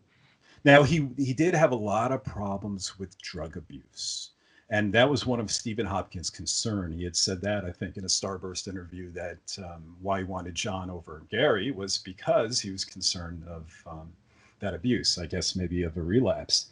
So maybe that personality came out of excessive drug use. I don't know. Maybe only his son could tell us that. But he was always, he's always this larger than life guy, and hard to manage on set. But boy, did he really pop on screen, you know? Is it another one of those things that really gives Predator 2 its own identity as well, isn't it? I mean, that whole speech in the command trailer, the lions, the tigers, oh my. Oh yeah, he eats up that scenery. It is, I mean, it's enjoyable to watch, but it's like with the Emperor in Star Wars. Like Ian McDiarmid, he just hams the shit out of that dialogue. But Busey does in it, but it works. It works so quite well with those particular lines. Yeah, but I am very intrigued by knowing what someone like Lithgow would have done with that, though. He wouldn't have suited. I don't think he'd have suited the tone of the film, to be honest. I don't know. I think Lithgow is one of those guys who doesn't seem to know how to give a bad performance. I mean, Lithgow, he can do over the top stuff, like in Third Rock from the Sun. That is really over the top stuff. But he can really inject some subtleties. It's like when we read about the people who were considered for the roles of Alien. We'd never heard them before, but then you find out like Dennis Waterman would have been Kane or Dallas or something. You go, yeah, that would have been. I wonder how they would have done it. So yeah, I'm getting the same vibes from a Lithgow Keys. I don't think any of the cast were a weak link at all. I think the whole cast was knockout. Even the bit parts, like Robert Davi as Heinemann. Yeah. No, I was gonna say, like, I don't know the names of all the actors in the secondary roles, but this movie juggles a lot of different groups and different characters, and even the different gangs and how they interact with each other. And Heineken, there's a lot of strong performances and presence in this film, even if it's just there briefly. Well, yeah, I mean, how memorable is Goldtooth? You know, and he wasn't an actor. And he was, Stephen Hopkins says it was a little scary because they were bringing these guys off the street. They had no acting experience, and Goldtooth was one of them. And he was fantastic. You know, I don't know. Maybe he was a bouncer. I forget what he said. But the only ones out of King Willie's posse who was an established actor was Calvin Lockhart, King Willie. I think. Yeah, he was a Shakespearean actor, I believe. I think so, yeah. Yeah. Like, and which one of in that scene was a real prostitute as well? She was a porn star, not a prostitute. Porn star, yeah. Which one of the? Her name is Terry Weigel. I'm sorry. Go ahead. Which one of the gang members was also in the first film? That was the helicopter pilot, right? El Scorpio. Yeah, it was. Scorpio is ready. And that's another thing. Just Henry like King, the first Predator movie, the sequel has some damn good one-liners. Like, arguably even more than the first film. Like, when we're playing Hunting Grounds, we always find ourselves reenacting those scenes, and the movie has great one-liners, just like Ghostbusters 2 does. But it's, I mean, some of the stuff is a little hokey. Like, I'm starting to refer now to Predator 2 as being a bit like Independence Day, where there's some really fun action sequences that, you know, you have even like Jeff Goldblum's dad. He's gives a great performance, but there are little things about it that are just a little cheesy. Like one of the weird things that is sort of like performance related is when Key's team, they're coming to grief in the slaughterhouse, and Harrigan says, they're turn your lights off, and he decides to go out there, get his guns and all the rest of it, and he's trying to strangle one of the people that come for him, and you can tell his hand is like 3 or 4 inches away from the guy's throat, but the extra who's meant to be strangled, he's going, oh yeah, I'm going to unlock the door. And the guy's hand isn't anywhere near his throat. There are little things like that. But there are some little things. Like, there's a little thing I forgot to mention when we were talking about the spaceship, is when it's taking off and it's just a panel of these lights moving up. I'm like, come on, guys. Like, you have all these other great special effects in the movie, and you just have like these stadium lights slowly rising. The part of the problem is they didn't even know what the painting was going to look like. They didn't know there was going to be, how many jets. I mean, the painting wasn't done. Could that have been a placement shot that they intended to change later and they didn't get around? Like Kesey's levitating torso, that was meant to be an accident because they didn't remember to put the torso sort of flopping down, and it just turned out like that. I always remember that part. Like, wait, what? Where's his torso? Why is it still up there? I kind of go headcanon. I don't know if you guys ever watched The Omen, and there was this guy decapitated by a plate of glass. And as he gets decapitated, the head flies in the air and just spins and spins and spins. And this was all done with practical effects. So I just have this headcanon that, his head is spinning in the air for that scene.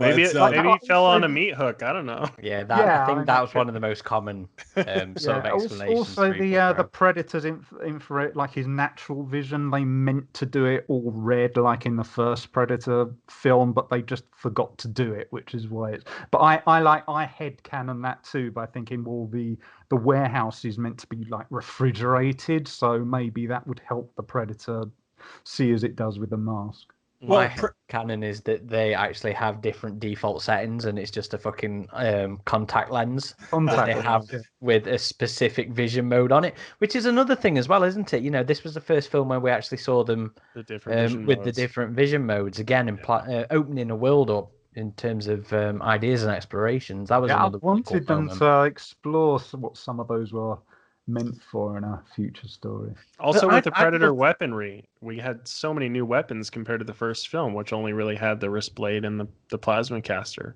in the first film. This one, we got the net gun, we got the throwing disc, we had the telescoping spear, we had the wrist gauntlet cannon. So yeah, it was really cool just how much Predator world building this film did. Another weird thing, though, was how the plasma caster just shot little fireworks instead of the composited blue plasma bolts like the first film. Yeah, they looked like they had little practical fireworks thing itself. Yeah. But the Thomas brothers said they actually had twice the amount of weapons designed, and they actually had to cut it down by 50%. And I would just love to get a list of what they came up with. Do we know what the others were that we didn't see? No, the Thomas brothers haven't worked on another Predator film, and they're impossible to get hold of as well. I mean, I reached out to so many people to do with Predator 2 in the hopes of getting like a nice interview to go along with this episode, and no takers, no bites, no replies, and it crushed me. It crushed me, and I was trying to find contact details for Jim and John because I thought they'd be fucking brilliant to have on. For stuff like that, and there's no presence for we him. Kind of did, because when we had Bill Paxton's son, we did ask him about how his father's work was in Predator 2, but according to him, Bill Paxton was so embarrassed that he forbade his son from ever watching Predator 2. Good, but I think Paxton's performance is fine, and you needed someone like Paxton to do it. But apparently Paxton was not a fan of the finished product. That's what I think is a shame, because even the people who didn't like Predator 2 very much, maybe even including you yourself, Eric, in the reviews, everyone had raving reviews for Bill Paxton and his performance, that he was great in this film. So it's beyond me. I can't comprehend why Bill couldn't watch himself in this role. I mean, in a way, it's an extension of his Hudson role, which is in a way an extension of his Chet role from Weird Science. It's that same goofy, outlandish, boisterous character, and he talks in the, because I only managed to see half the making of documentary, but he talks about that Yes, when the director told him that he really liked his work in Aliens and Near Dark, and when he said Near Dark, I thought, oh yes, Severin. Severin is one of those really, like Paxton keeps the over the top stuff in reserve with Severin, but when he lets it out, he really lets it out. And you say it's one of the greatest honors an actor can have is when a director knows your previous work and he said that's what I want in that role. So clearly at that point, Paxton, like he said, he was really over the top with getting the role. But it's just something about the finished film. So I'm not sure he had an issue with his own character. It was just something about that. But I mean, this goes into what I don't have any issues with the action sequences, the creature, all that is fantastic, especially the music. My main thing is the human drama, the stuff between those things doesn't really work for it. And I think at its core, my problem with it is that they set it up wrong, that they're showing a sequel to a film. The audience already knows what the mystery is. They know it's a space alien. They know what it looks like. They know what it does. But you're building up 50%, if not more, of the reason for going to see it is they set it up as a detective story. What could possibly be doing this? What could it be doing? Is it rival gangs? But the audience is basically, I think, especially back then in cinemas, they would have been basically going, well, we know what's happening. It's not a mystery to us. It could have been more interesting to do it from the perspective of Keys or someone. I mean, I said like Independence Day. There is a weird link because Adam Baldwin is in both as a sort of B-roll character. But I think it would have been better to have it focus on a character, not like Harrigan, who doesn't have the first clue, but a character who does. If they've not faced it before, then someone like Isabel in Predators, who's at least been briefed about these creatures, because it just, especially on rewatches, it kind of feels to me, and I'm sure you're going to disagree, AJ, especially, but to me, it feels like an unnecessary slog for them to get to realize, well, this is what's doing it, this is why, when you really should have that presented, if not from the get-go, but quite early on in the film, so that they can get into the more would-be interesting aspects of playing around with the Predator property. I think building it up as a detective story was to its detriment, because you didn't need to make this thing about a Dirty Harry kind of character who's, I mean, even there, the other problem with when I viewed it was Harrigan doesn't really do anything to earn a Predator's "I must hunt you" feeling, because he just does an outflanking maneuver in a car, and they just see a white face, and they're trying to make it like, oh, how can we make this film interesting? Oh, we'll make it that he's hunting Harrigan, he's getting rid of everything. They've got no way to recognize who the hell Harrigan is, any way to track him. It's a big plot hole. I think it would have worked much better if they'd have approached it, the human drama stuff, from the perspective of character who, if not has had personal experience, then they are on Key's team or something like it, where they are at least aware of this thing. So they hit the ground running along with the audience. I think you're filling in the blanks too much here to say that the Predator did not recognize Harrigan. I mean, there's so much unexplained that there's never, I think, a general assumption by the audience that's like, he can't tell who this person is or that person is. I mean, he watched that battle and picked out his lion. And then he wanted to goad that lion. You know, when that Harrigan, none of those cops could get back and save those two motorcycle police detectives or motorcycle officers on the ground. But Harrigan came there. He drove that vehicle, hung himself from the side. Great action sequence, by the way. Fantastic. Never saw something like that in movies before. And the Predator spotted this and said, this is my lion. This is my ultimate prey. And but that's it. It wasn't a big thing. I mean, he just drove a vehicle, hid behind it for a while, and then after a couple of minutes, then went round the side and shot some people. There's nothing special about. He still came across as the leader that was pushing his group forward into enemy territory. And I feel like the discovering the Predator's presence in this movie was distinct enough from the first film in terms of you had all these violent forces at play, and then there's this, like Harrigan says, we got a new player in town. There's killing going on that's different than all the killing that they've been seeing. I thought the detective stuff worked to this movie's favor, and it went to the whole cop action movie vibe of this film. So yeah, I think a Predator could distinguish an individual. I mean, how else are they going to abduct people with certain backstories in the next film? So, and that was the plot hole with that from my point. But Harrigan just he just got a generic white face. He's not making any features there. Now I know in the story they want us to believe like that's their backstory, but me as a viewer, it is a plot hole. There is no way for the Predators. My headcanon is AvP2, where they can turn off their vision modes and they see kind of like we do. I respect that critique. I've never heard that critique before. That hey, how does he recognize one person from another? But and I do respect the critique also of if the audience already knows. Yeah. But it doesn't. That doesn't apply in Predator 2. Maybe because it's the second one, maybe because it's done so well, maybe because it moves so fast between the warring gangs, the violence and the drugs and the world building, and the fact that they think that this might be rituals from the Voodoo gang. It just doesn't seem for me. No, that's right. As a standalone thing, it works much better than it does as a sequel to Predator, is what I'm saying.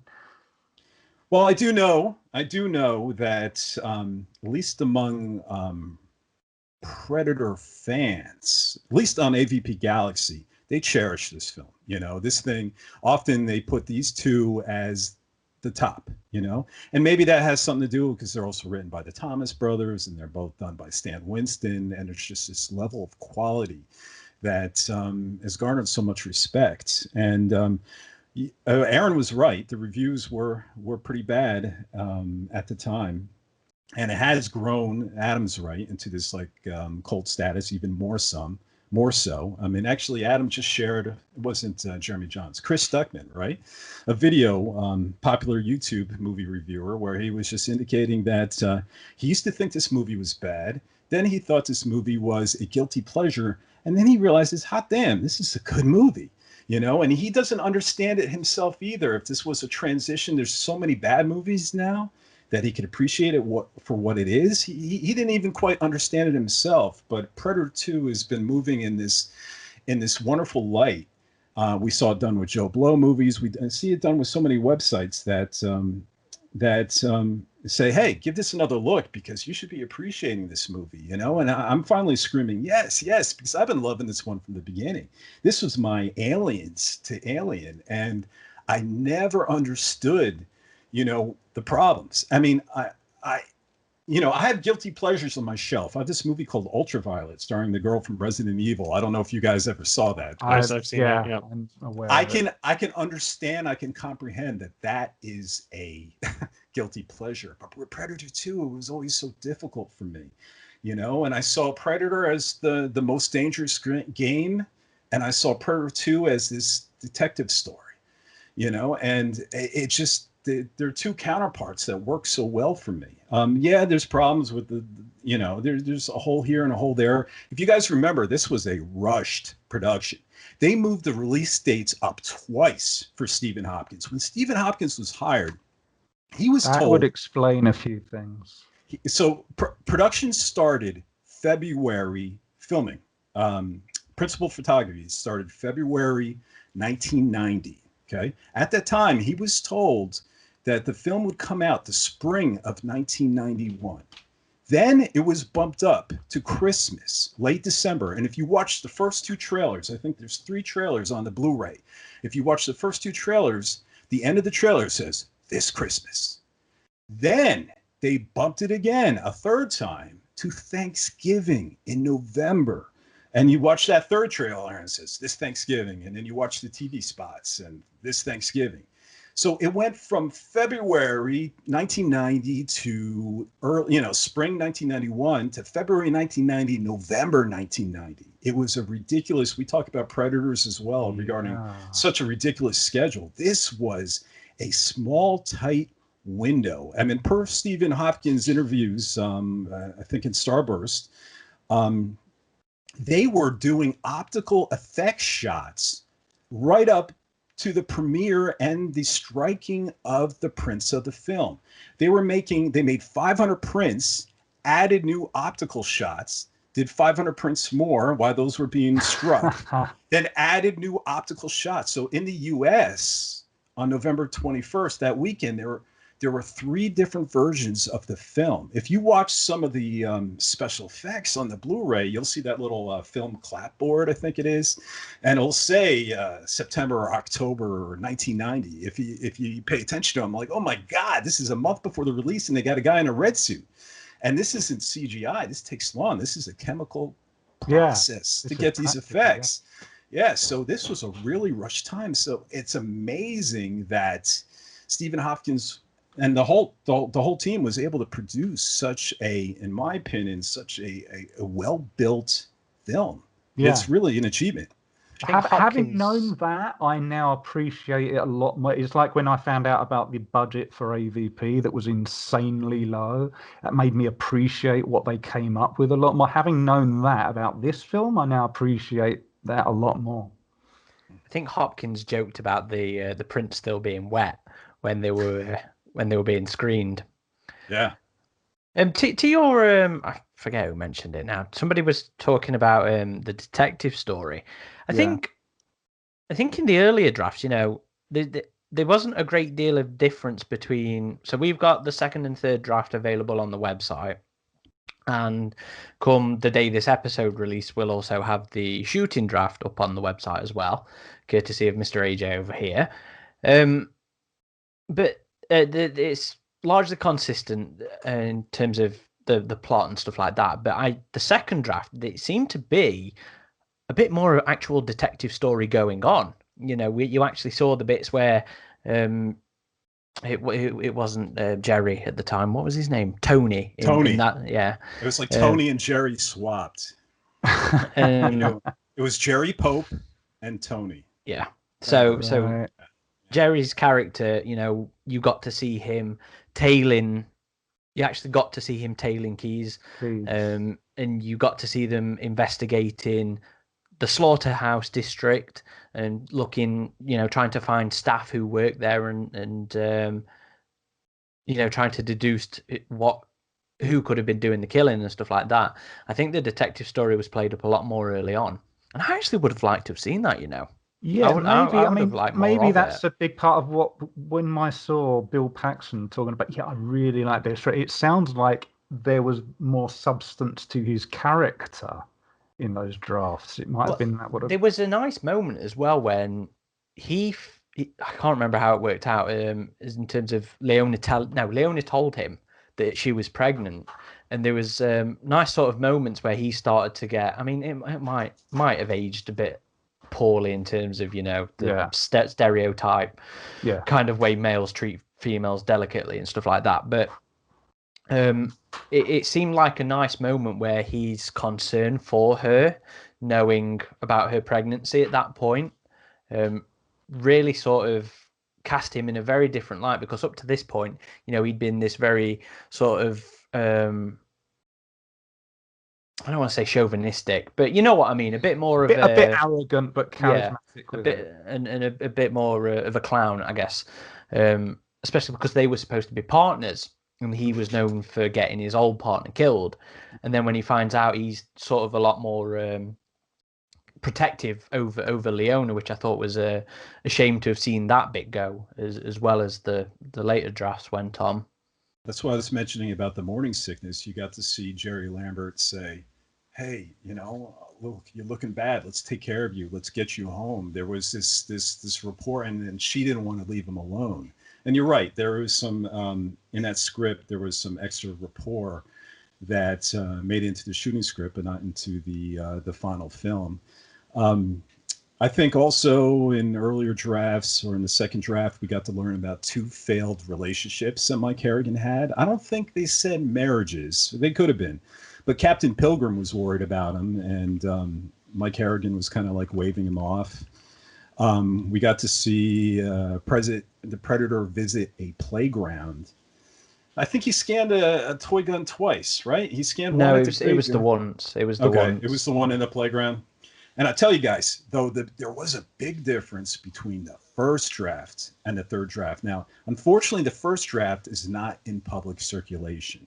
Neither is the shooting script, but like Aaron said, today on the anniversary, 30th anniversary of Predator 2, we're going to be releasing the final shooting script on the website. There'll be two versions. One will be the clean shooting script, and then the other one is going to be like a dossier that includes storyboards and production drawings and shooting schedules and stuff like that. So that's going to be a lot of fun.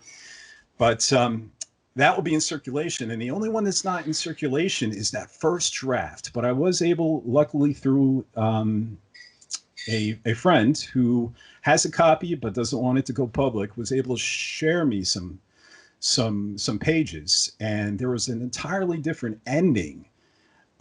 There were two things that stood out. One was this taxidermy shop scene and the ending. In the taxidermy shop scene, if you guys remember when the Mike Harrigan is looking at the head of the deer and looking just at a the brief shot, buried and stuff in the window, what happens is Mike Harrigan leaves, okay, and then we go inside the shop and there's an old man. Oh yeah. There's an old man stuffing a wolverine. And the door opens, the door closes, the old man looks up and he sees no one there. So he goes, whatever. The Predator starts looking through the shop, Predator, yeah. looking at all the stuffed animals, and then he decloaks himself at a lion and starts stroking the lion. And next thing you know, someone walks by the window and sees this Predator stroking the lion. So he immediately runs from the window inside the door and calls on the taxidermy shop owner, and he says there's something there, and he looks again, and the Predator's invisible again. It's gone. And the owner looks over, and the customer from outside the window says, never mind, and leaves the shop. and that's the end of the scene. But the ending of the first draft, they never go inside the Predator ship. Okay. They still go down that elevator, but the big fight is in a boiler room of that large apartment complex. And they're going, mano a mano, and Harrigan's got the smart disc, and the Predator still has the combi stick for a little while. They both fight. They both end up losing the weapons. Mike Harrigan gets shoved up against a boiler and then immediately lifts his body away from it because it's so hot and it's steaming. And then the Predator's standing there with his one arm off, bleeding, and all he's got is his gauntlet blades. And he's like, I'm going to use this. So he says, come on. Don't fuck with me. Sorry for the language, but or you want to F with me? Come attack me now. So the Predator charges him. And just at the last minute, when the Predator strikes with his gauntlets, Harrigan ducks out of the way.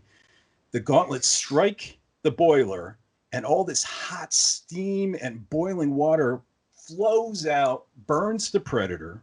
The Predator goes screaming and squealing, steam everywhere.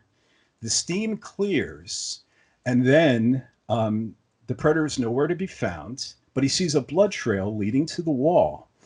And he approaches the wall and puts his hand through it and realizes it's a hologram. It's a fake wall covering a hole that's being projected by a device outside that hole. I think that makes it into the second one as well. Maybe. The holographic wall. The holographic wall, that is, sorry, not the fight. So to make a long story short, he goes to the Predator ship and finds the Predator dying on the outside. The Predator couldn't make it inside the ship. And just about when he's about to do the death blow to the city hunter, Harrigan is approached by the Greyback Elder and all the lost Predators outside of the ship. So that was the original ending of the first draft. I kind of missed the whole beheading thing. Yes. Now, you know what? You're right. And I think that would have been a bit too samurai-esque, personally. I got to correct this. This is interesting, and I don't know if you guys have ever seen this, okay? In the final shooting script, they included both endings. Let me find the page. Have you ever seen that? Where they don't know what ending to go through, and I guess they're trying to decide, and they want to shoot both. They actually called it a alternate. Let me see if I can find it here. Only when they sometimes when they're actually planning to shoot both endings and then decide which one to edit into it. But okay, here we go. Two of the aliens carry the dying Predator to the Greyback. Without hesitation, the dying Predator, with the last of his strength, extends his arm in a posture of acceptance, at the same time lifting his head to the Greyback. exposing his throat. The grayback fighting knives flash forward. The grayback raising his arm poised. Suddenly his arm slashes downward, a heavy thud as the predator's head is severed. But then it says, production note, alternate sequence. The dying predator is carried away by his comrades. So it's really curious that it almost makes me believe it's possible that both ways were filmed. It might have also been a budget issue. There might have been discussions about, do we have the budget for this or that? Or I really liked how they carried him away at the end, but they still gave that respect to Harrigan. I think it would have been a bit too, I don't know, off-putting for me if they had done like a samurai-esque beheading thing. I always like that show of respect the predators have for each other, even in defeat, kind of like we see in AVPR, where there's that little moment of respect. Yeah. I would have really liked to have seen it, to be honest. I would have really. You know what? I'm going to try and. I need to remember to ask Wyatt about that, actually. You know, it actually could play off the idea that this was a bad blood. That, yeah, he was young, quote unquote. He was reckless, quote unquote. According to Kevin Peter Hall, he was breaking all the rules, quote unquote. Yeah, that was interviews on the behind the scenes, weren't it? Yeah. And, you know, is it possible that these lost predators came from a different ship to sort of reel him back in? Because, I mean, he was just going balls to the wall crazy, especially in the subway, right? I realize they're all armed, but it wasn't about trophies anymore. He was just, he really felt like a sadistic killer at times. And he was really torturing his prey by putting that necklace, Danny's necklace, on that tree. He's just, you're doing nothing else but really playing mind games with your lion. And, you know, sorry, go ahead. It really, if you would have included that scene, it would have played into, I think, the fact that maybe this guy was going outside the rules. I would have really liked to have seen more torment of Harrigan. I mean, that was what they were trying to show in the script. I don't think it comes over massively well in the film, in the edit, I must be honest. I think it's a lot better in the book, in the novel, and in the script itself. You know, this idea that City Hunter is following and tormenting Harrigan. But I would have liked to have seen it played up so much more in the actual film. Well, Leona says that, you know, I think it was after King Willie dies. It's like anyone, wherever he goes, somebody dies. And he didn't realize King Willie wasn't a friend per se, even though they were having a conversation. So I thought it was explained pretty well. But I just love, you know what I love and what I miss out of Predators and The Predator is, God, man, by the end of the movie, you really feel that it is hell to take down one of these predators. I mean, with the medical kit and he lost his arm and everything else, that, I mean, the hell your hero has to go through just to take down one of these is so brutal. That's why the ending we got strikes me as the better one, because those other it sort of denies the audience seeing the hero slay the dragon. That you wouldn't have got that payoff. You get it in this one. Even if we get around the plot hole, at least as I see it, I mentioned earlier about the tracking Predator Harrigan thing, I don't think the psychological toying thing would have gelled with what we saw in the first film. Because if in the first film, if any character was going to be seen as the lion, it would have been Dutch. We never saw the Predator do that kind of stuff with Dutch. They were just interested in taking all. Okay. But I don't think it really came across very well. But there was a deleted scene where Jungle Hunter's supposed to be toying. Oh, that one, yeah, it didn't. Yeah, but that was the intent. Yeah, but in terms of like, I took away your friend sort of thing. The closest you get to that is it coming into the camp and it takes a body away to make a trophy. It doesn't toy with them. It just takes them out one by one. But remember, this one is supposed to be portrayed as being very distinctively different in terms of behavior and stuff like that as well. You know, it's like, you know, this film makes a point of them being individuals. You know, that's the point of the different armor and stuff like that at the end of it as well. You know, They might have certain rules that they play with, but they're still individuals, and I like that. I like my predators when they are sadistic motherfuckers, and that is why I would like to have seen the torment played up a bit more with this one. But that's just me. Yeah, you never liked that honor aspect. No, I've never. Yeah. I like the idea of them having, a rule set to play within, like a sportsmanship code. Like a sportsmanship, but I just find so much of what they do dishonorable as I think of honor. Advanced weaponry, cloaks, stuff like that. But that's a whole other argument anyway, isn't it? You mentioned the deleted scene that you mentioned earlier with, the scripted scene that you mentioned earlier with the trophies, the stuffed room, taxidermy. That's the word I'm looking for.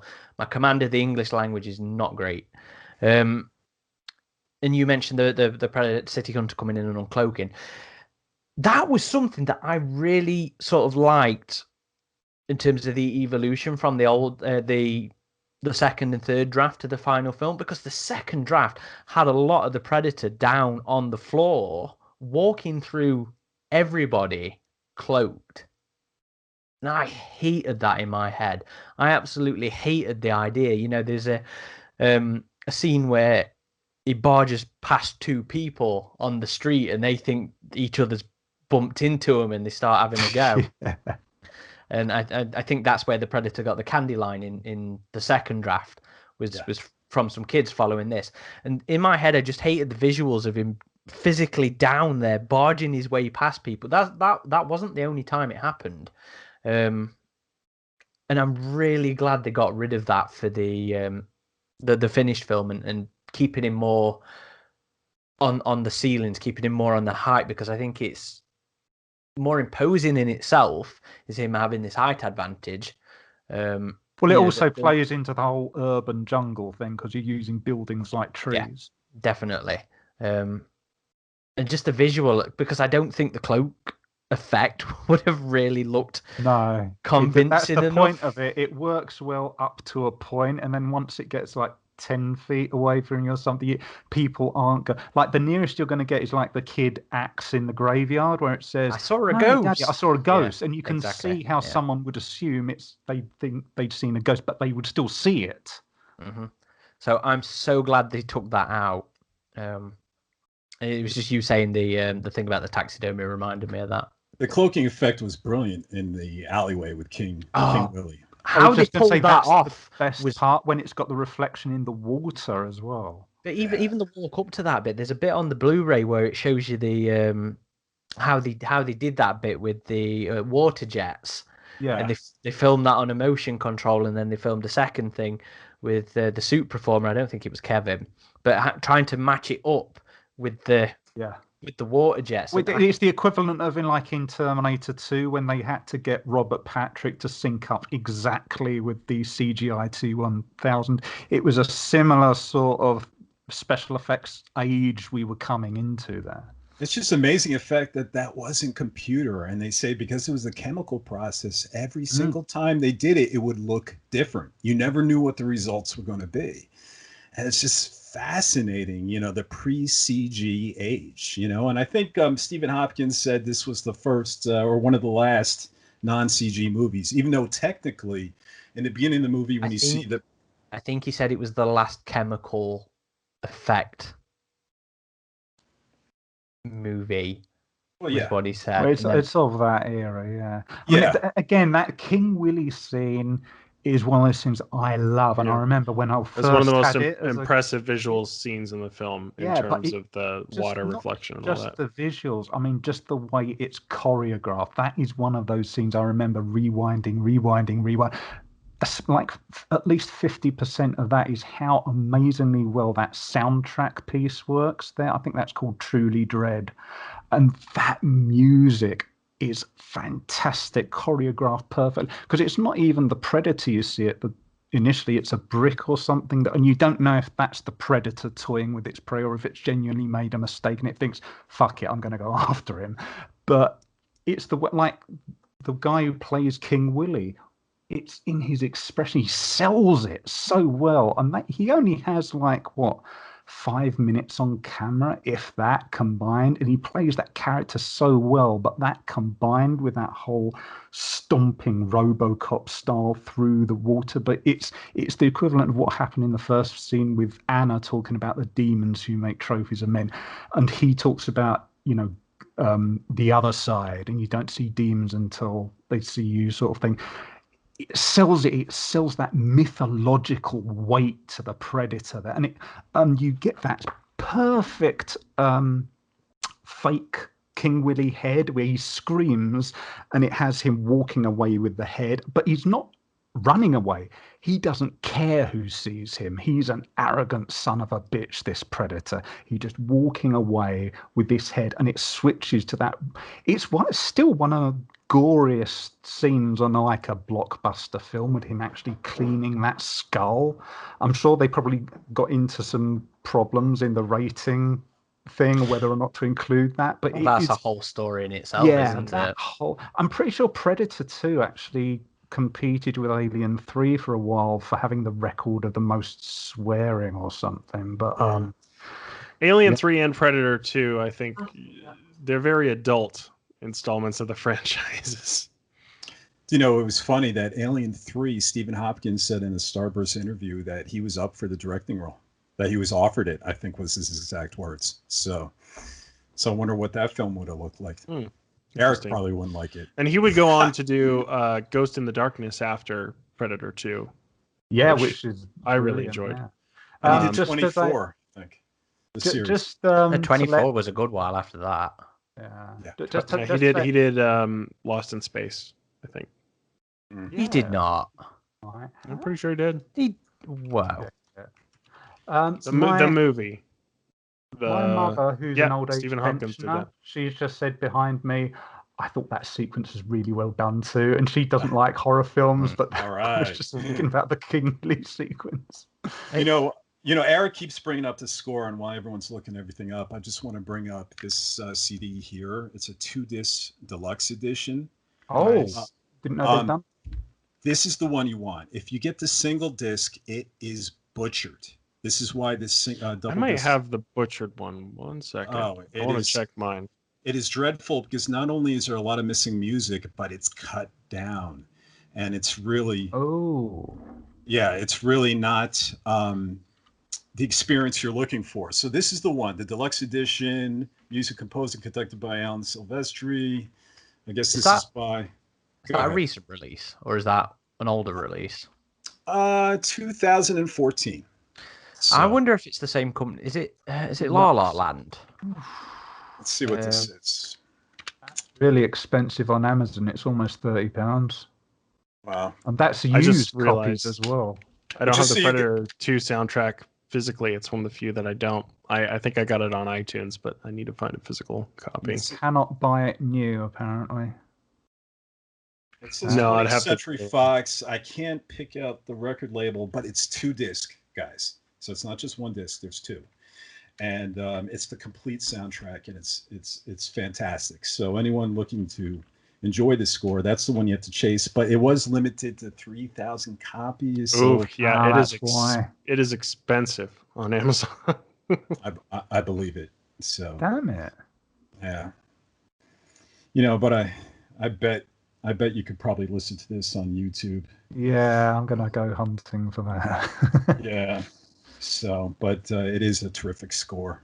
The original stuff for Predator 2 is fantastic, and it still gets away with using a lot of stuff from the first film, I think, as well, which is why I never really minded it in Predators, because it always, some of the tracks always felt like a series thing rather than a Predator. Yeah, well, it's the equivalent of Brad Feidel's score for Terminator 2. He uses a lot of stuff from the original Terminator, but if you listen to it on its own, it is definitely its own thing. And I think that's the same quality I get with this.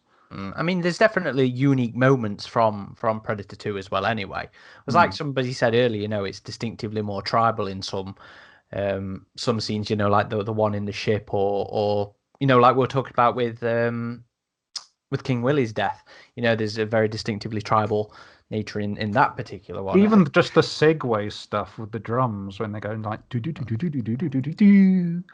Yeah, some of those drums were actually performed underwater. I read that. And then they actually created their own instrument. There was this weird sound of like a moaning of a bassoon or something like that. And they modified an instrument to actually make this sound. So, Yeah, I know that around so the time Back to the Future 2 and 3 were made, I remember getting this sort of like annual thing for it. And there was a big interview with Silvestri, and he said, yeah, in the old days we would have done it, the full orchestral thing. But he had this new, and it would have been around this time. He said he's got this new, it wasn't a synthesizer, but it was like a synthesizer, and you could feed all these new different things into it digitally. And he said, what we do, we take like a coconut doing this and someone sort of doing this with cat fur, and we mix it together and we get like a sound of a violin. And you, what? But apparently that must have been what he was sort of working with Predator 2, I would imagine. Mm.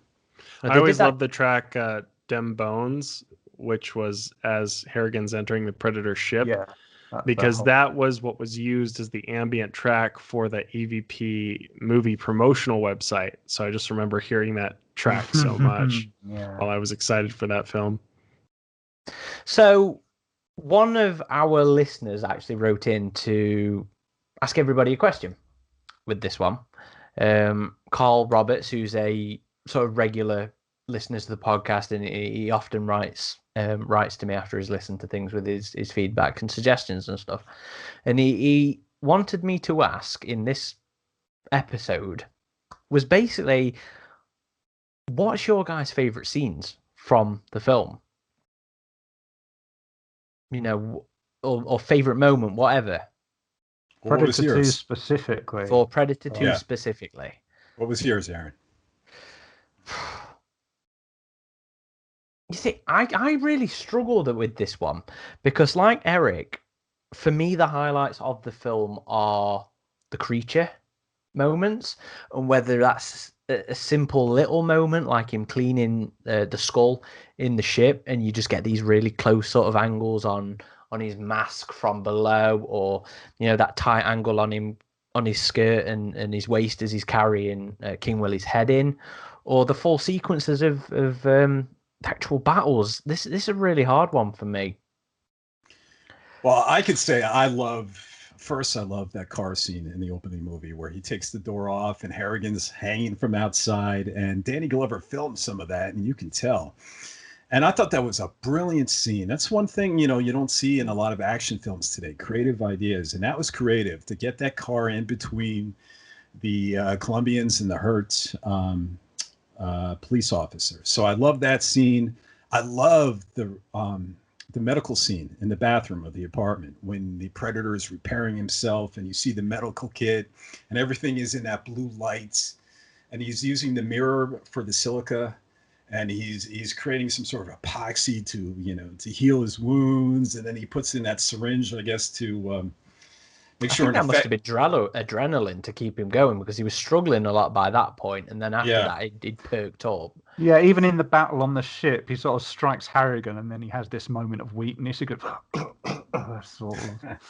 Yeah. What else do I love? I love the King Willie scene in the alley. Not just King Willie and the approach of the Predator, but the dialogue between King Willie and Harrigan, and the ambient sounds and the music. And I think it's just such a thrilling scene. And then, of course, everything on that lost Predator ship, it's just, how could you just not love that from soup to nuts, when he's climbing on board till the point he gets the flintlock and gets off the ship, So I think those are my favorite scenes pretty much. Other than that, it's got to be that quick smart disc throw. I love how that disc could have been thrown on its own between the meat. And we could have seen, or been inferred that Peter Key's head was decapitated by it. But no, they went for it all, and they showed how deadly this was, these frozen blocks of beef. And it cut through the beef, and it cut through Key's. It was in slow motion. It was fantastic. I just love that scene.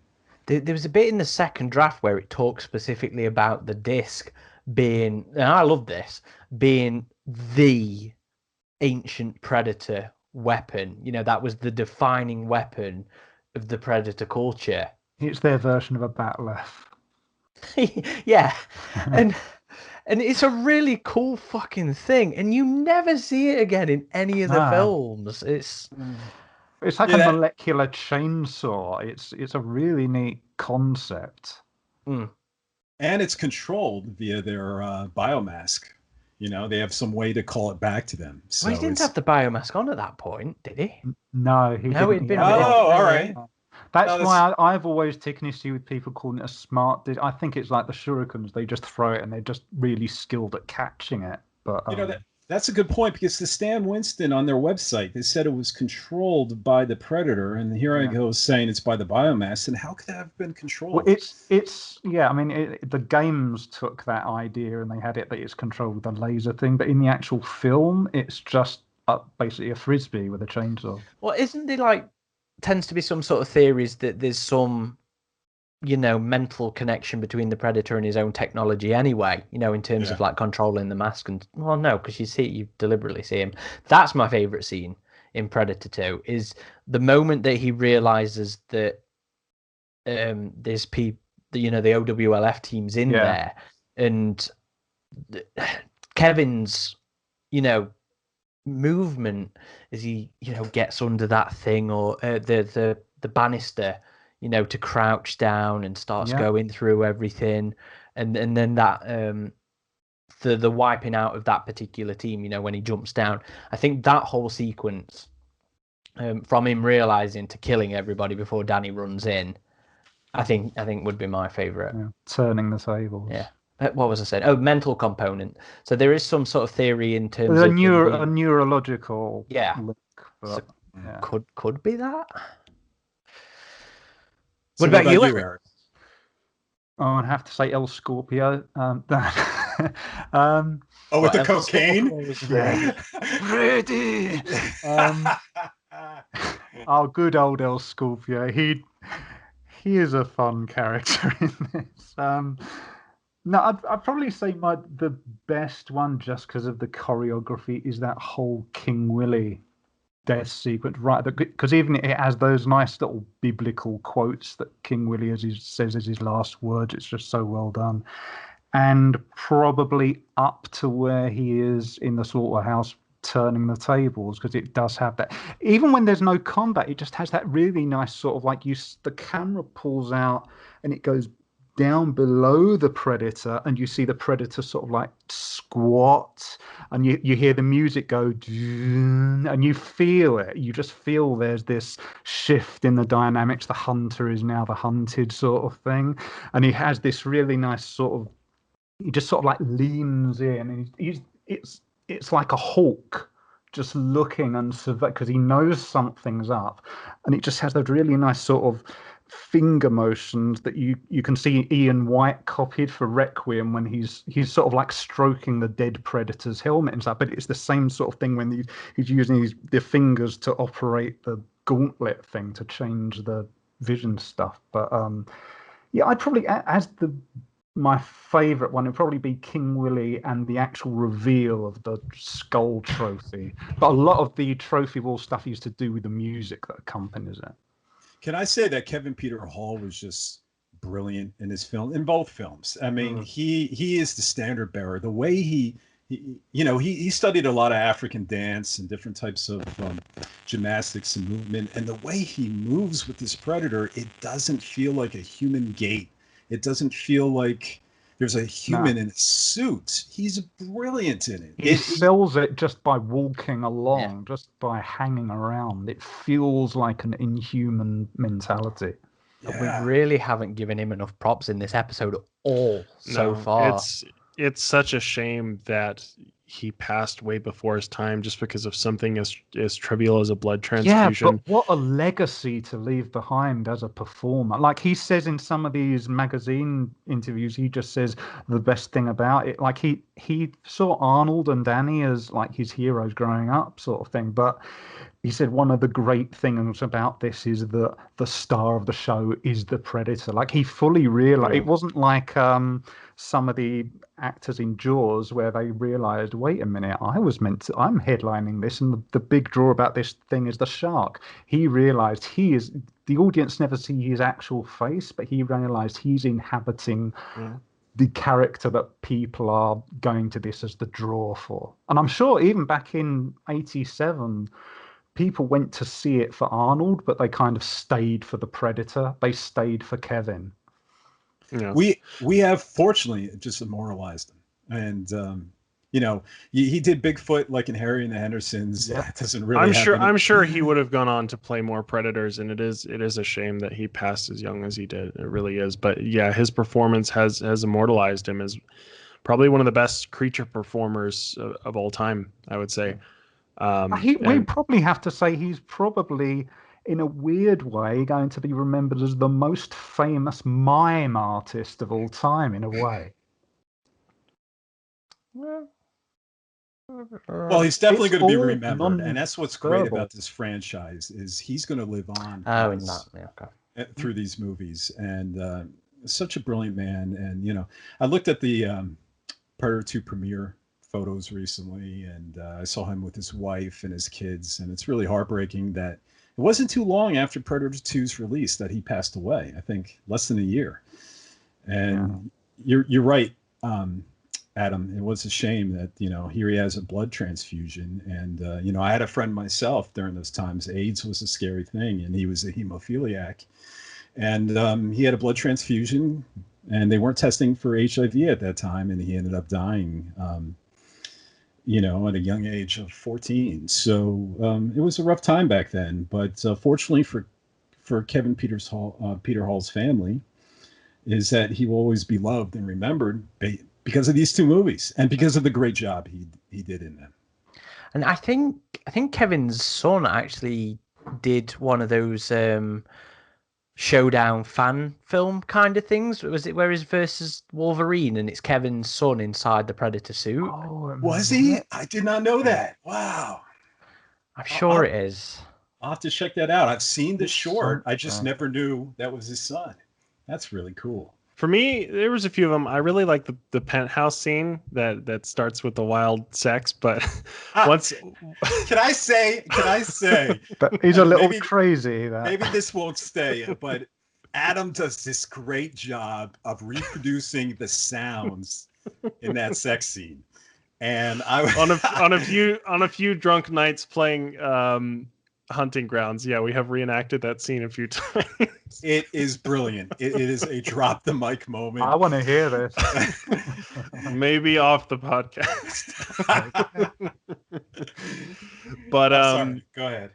But that scene moves from that opening to this crazy scene where they're going to sacrifice this rival gang member to the Predator coming in and fucking up their whole party and just slaughtering all of them with some of these new weapons. And the penthouse is just so cool looking. It has like this Aztec kind of design about it, and you have the big windows there, and you see the downtown LA skyline out the windows and the palm trees, and you get to see it again when they investigate the aftermath. But it was just such a fucking cool looking apartment, man. And just the Predator coming in there and taking them all out, and that was the first glimpse we saw of the city hunter in the film.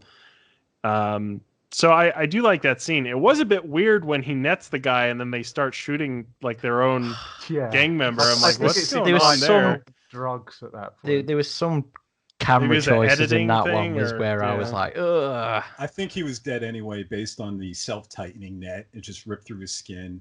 I think you saw that in some of the supplementals. You get to see the extended version of the net actually going. Yeah, you really see it in the dummy. That they constructed for that. But it is a brilliant scene. Go ahead. Another scene for me, of course, is the ship scene where Harrigan finds the spaceship and goes inside the ship and sees the trophy wall, and they have the final battle in there. That was such a strong scene. And then when the Lost Tribe shows up, like that was one of the best scenes of this movie for me, for sure. I lied. It wasn't his son. It was his nephew that was in the Predator suit. Okay. Still a familial relation. Was there someone who, along those lines, who was playing the alien or Predator in that very old Batman versus Alien Predator fan film. I know they used the original costume because they had access to the Stan Winston stuff. But that was called Batman Dead End. Yeah, I know Walter Koenig's son, who unfortunately committed suicide at some point after that, played the Joker. Yeah, I don't know right. if any of the Andrew Koenig. Yeah, I don't know if the creature performers were anyone related. Jake McKinnon played the alien. No idea who he is. Known for his work on Transformers and the House of a Thousand Corpses. Okay. And the Predators. Who did he play in House of a Thousand Corpses? Does it say? Was he Dr. Satan? The Professor. The Professor. And the Predators were Dragon Dronette and Patrick McGee. Okay. Oh, who worked on AvP actually, as in the special effects department. Oh, so they went from that into the special. Maybe they were under Winston's tutelage then back then. Well, it was Sandy. What's his face who did it, weren't it? Sandy Calari, yeah. Yeah. I think, and he worked on Predator 2 in concept art, if I remember rightly. So there's a link to Predator 2 itself. What was the Predator suit in that? Was that the original one, or was that the Predator 2 suit? Well, they made their own, didn't they? Because it was red and wasp and. Okay. Yeah, I don't and know if it was the albino original molds. Yeah. There's probably a whole story in that fan film itself. That's. Some listeners might not be familiar, but just in case they're curious as to why the Predators on the ship were called the Lost Tribe, it's because the costumes were unfortunately stolen during production, so they got literally lost. People taking those suits, man, just like AVPR, they snatched up that alien suit. We've never found out what happened. They not only stole the suits, but they stole the alien skull. And you guys I can share the link. You guys can still go online. I think it's the Los Angeles Police Department has a stolen art section of their unsolved crimes, and the link is still there. It's still an unsolved crime, and there's a picture of the skull, the dimensions, and everything else about it. And if you have any information, to call this number. So someone probably listening to this podcast still has it. Return that damn thing. Those LA criminals, man, lighting the space jockey on fire and stealing the Predator suits. Yeah. Well, when we interviewed Wyatt Weed, he talked about being with Steve Wang when they saw somebody walking down one of the LA streets with one of the Boss Films original Predator arms. Wow. This stuff just gets taken. I mean, well, some of the suits remained they were not all stolen, because I remember at a Planet Hollywood I went to, AJ, it was either the Boar head with the dreadlocks and biomask, or it was Brother Boar, but it was one of those two. Well, some of the suits have surfaced, and some of them actually went on sale in public auction. And it's funny, some of them I had posted in the forums, they were mixed and matched. You know, they took the City Hunter's head to the Borg's body, something like that. Yeah. But so those came up, and those actually still aren't on the Los Angeles Police Department website, but that freaking Xenomorph skull is. Well, go on then. Let's talk about the skull now then, because that was such a huge moment.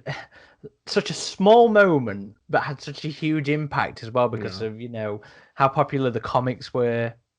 I should say, and the desire for this big screen clash. So so that thing sent ripples. Even when I was a wee lad, watching it on VHS for the first time, being so much closer to that actually being a reality, that was still a oh shit kind of thing to actually see up. So. For a while, that became the thing that fandom was like, watch it for that scene. That was the thing to watch it for. And then we got the first AvP game a few years later in '93 with the Super Nintendo, Aliens vs. Predator. But yeah, the first comic was popular at the time, and I think that was what made them pay homage to it, right? Well, this is another one of those Arnie being in Predator 2. Why Jean-Claude Van Damme left Predator kind of moments, because there's quite a few stories of whose idea it was, why they did it, and stuff like that. So Eric has Yes. one fresh on the mind from the commentary. One of the Yes. commentaries. Is this Stephen Hopkins or is this Jim and John? This is Jim Thomas, apparently, because just to for people who might not be aware of this, for the longest time, I think back in either late 90s or early 2000s, there was like a united front of fandom who decided this was just done for an in-joke. And I was one of those who said, well, no, because there's nothing about it that's in-jokey, and the camera lingers on it. It feels serious. And then a few years later, a lot of fans decided, well, it was because of the comic, and that has been the logic up to now. And I found a quote which I'd forgotten about that was in the Predator 2 commentary. Now, I remember thinking the publishing dates for the comic were a little off, because I do remember there being an interview with the people behind the AvP comic who said that they didn't know what Predator 2 was going to do, so they had to be careful about the equipment they gave the Predators, etc. Now, this quote says, it gave birth to the Alien vs. Predator comic, reveals Jim Thomas in the same Predator 2 commentary. They're from two completely different time periods. Aliens are far in the future, while this is barely in the future. And it was something that we just dreamed up while we were standing around on the set, seeing the trophy case and saying, you know, we ought to see an alien skull in there. Since Fox owned it, it was pretty easy to do. So I think that's kind of once and for all a pretty black and white recollection that it was definitely not influenced by the comic. It was definitely not intending to be an in-joke, but that can't be true. I have something even more to muddy the waters. Okay. And this is what's difficult about Predator 2. Because just before you say it, I will know I've seen a Stan Winston interview, and he says that he didn't remember who came up with it. Well, I think John Rosengrant credits it to Stan, and I think Stephen credited it to Stan. Yes, he did. Now, in the DVD supplementals, okay, Stephen Hopkins said it was Stan's idea, but hold on to that thought. But in 1991, in Starburst magazine, Stephen Hopkins said the skull was his idea. And Stephen Hopkins, in August, was drawing storyboards. And he drew this storyboard. I don't know if you guys can see the bottom here. In August. Oh. Yeah, with the inner mouth. Yeah, with a xenomorph on the trophy wall.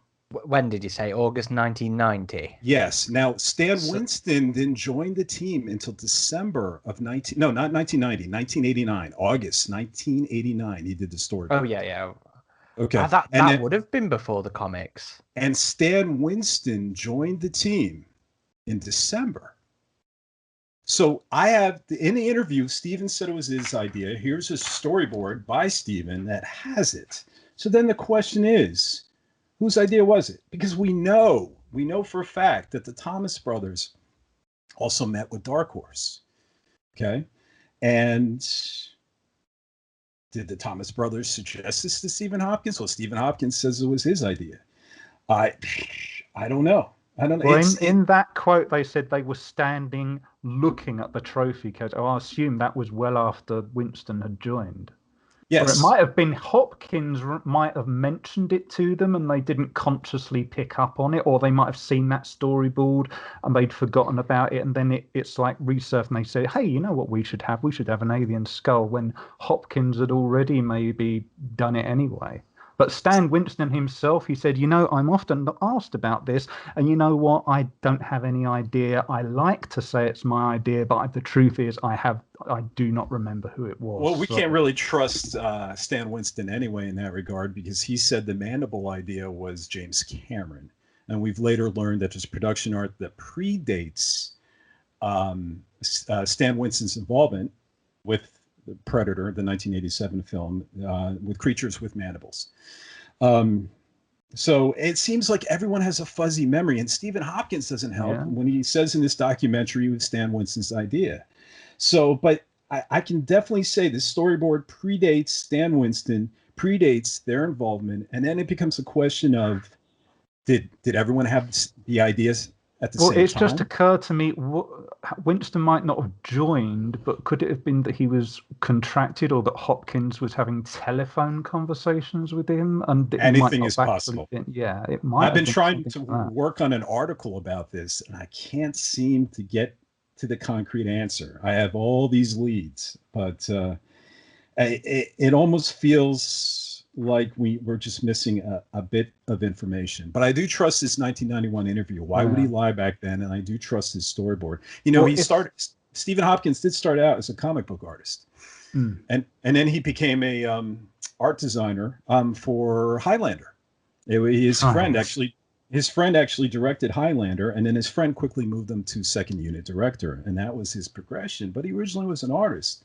So I don't know. AvP might be Stephen's idea. Well, it's definitely not an in-joke. We can verify that much. Yeah. I mean, that storyboard predates the comic, because that wasn't until June of the next year of 1990. So, what, during principal photography? No, wasn't that Dark Horse Presents in February 1990, or am I too early? I think Dark Horse Presents was... Maybe I'm wrong. No, they did a...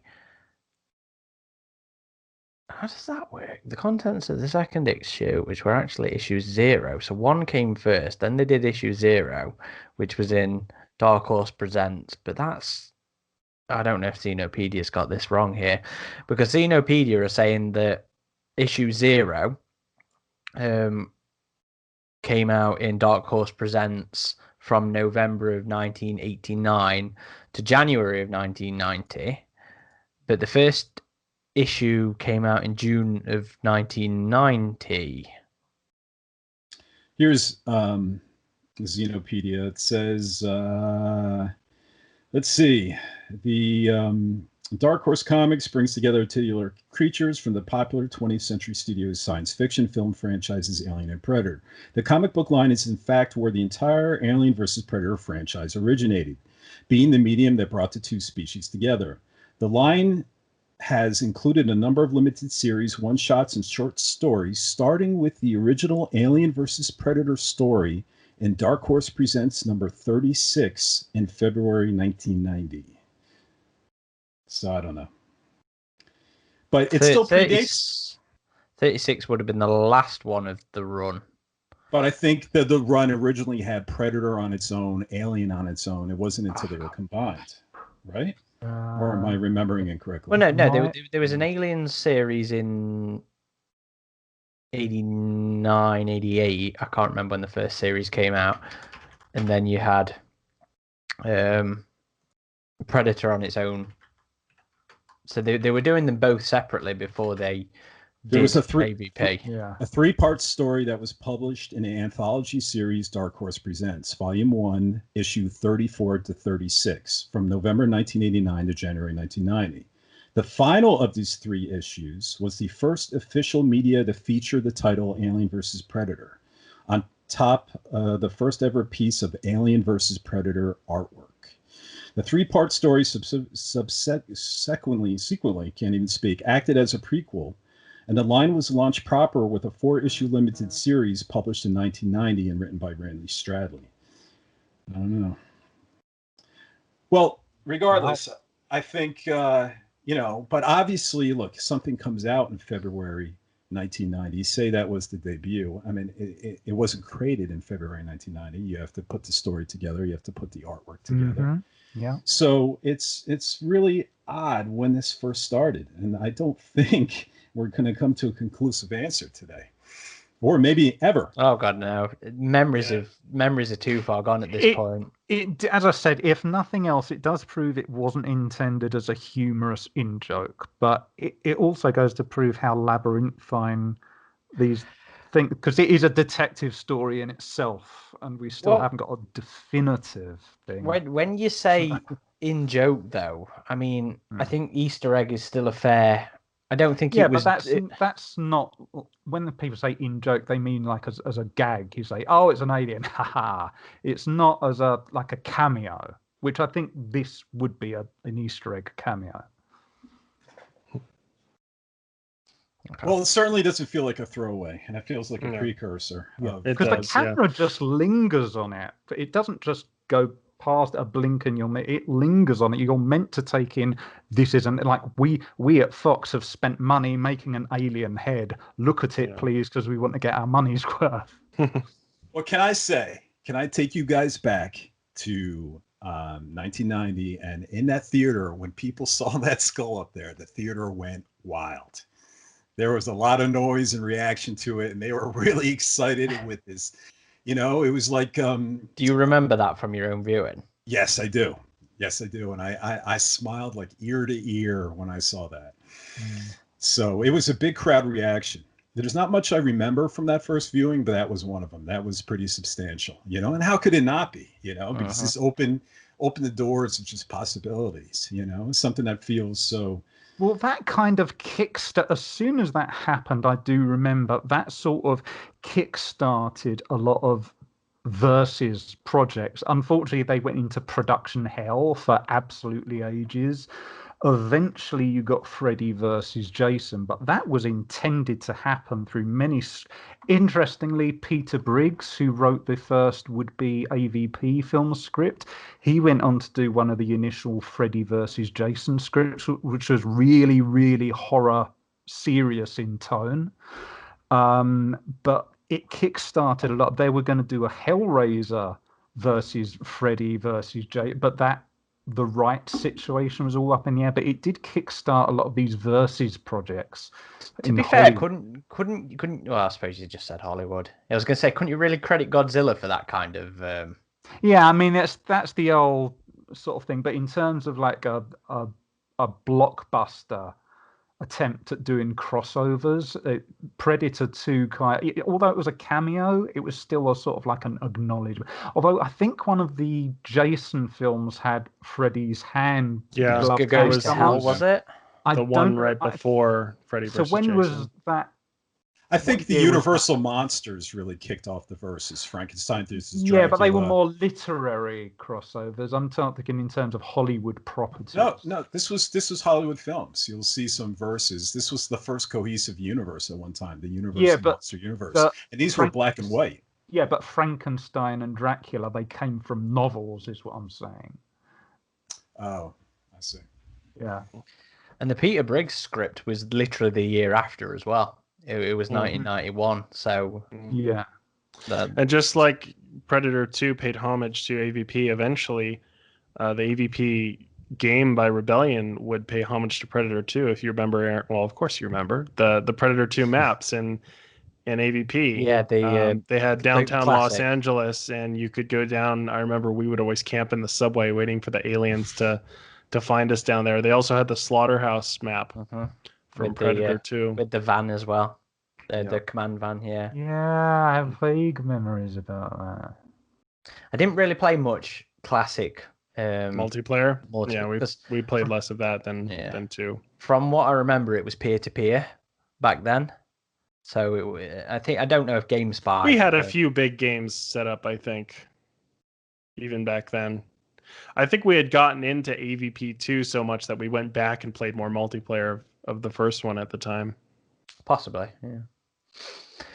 Anyway, does anybody have any other points about Predator 2 to bring up, or anything specific to talk about with I hope we get that book, the archive, because maybe that'll have some new information. It was supposed to be out next month. Wasn't it going to say that in Titan? Predator 2 there were aquatic predators and stuff like that drawn up?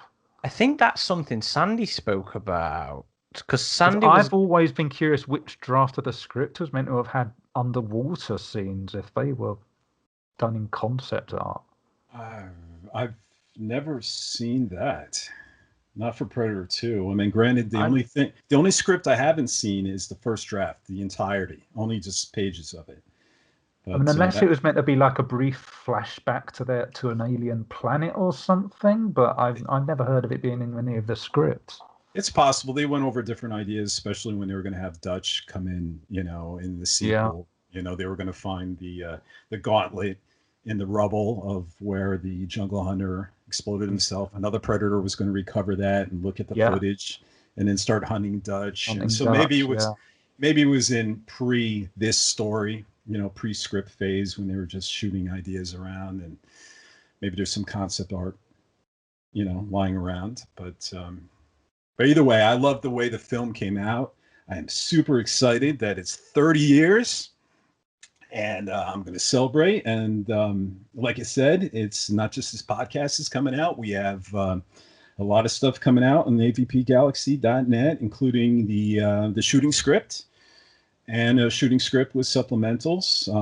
I also actually created a fan comic that sort of carries over the events of Mike Harrigan a couple of years after the events of Predator 2, which might be fun for some to check out. I think we're going to put that up on the website too, and a lot of fan goodies available today as you're listening to this podcast. So make sure you go to the website and check it out.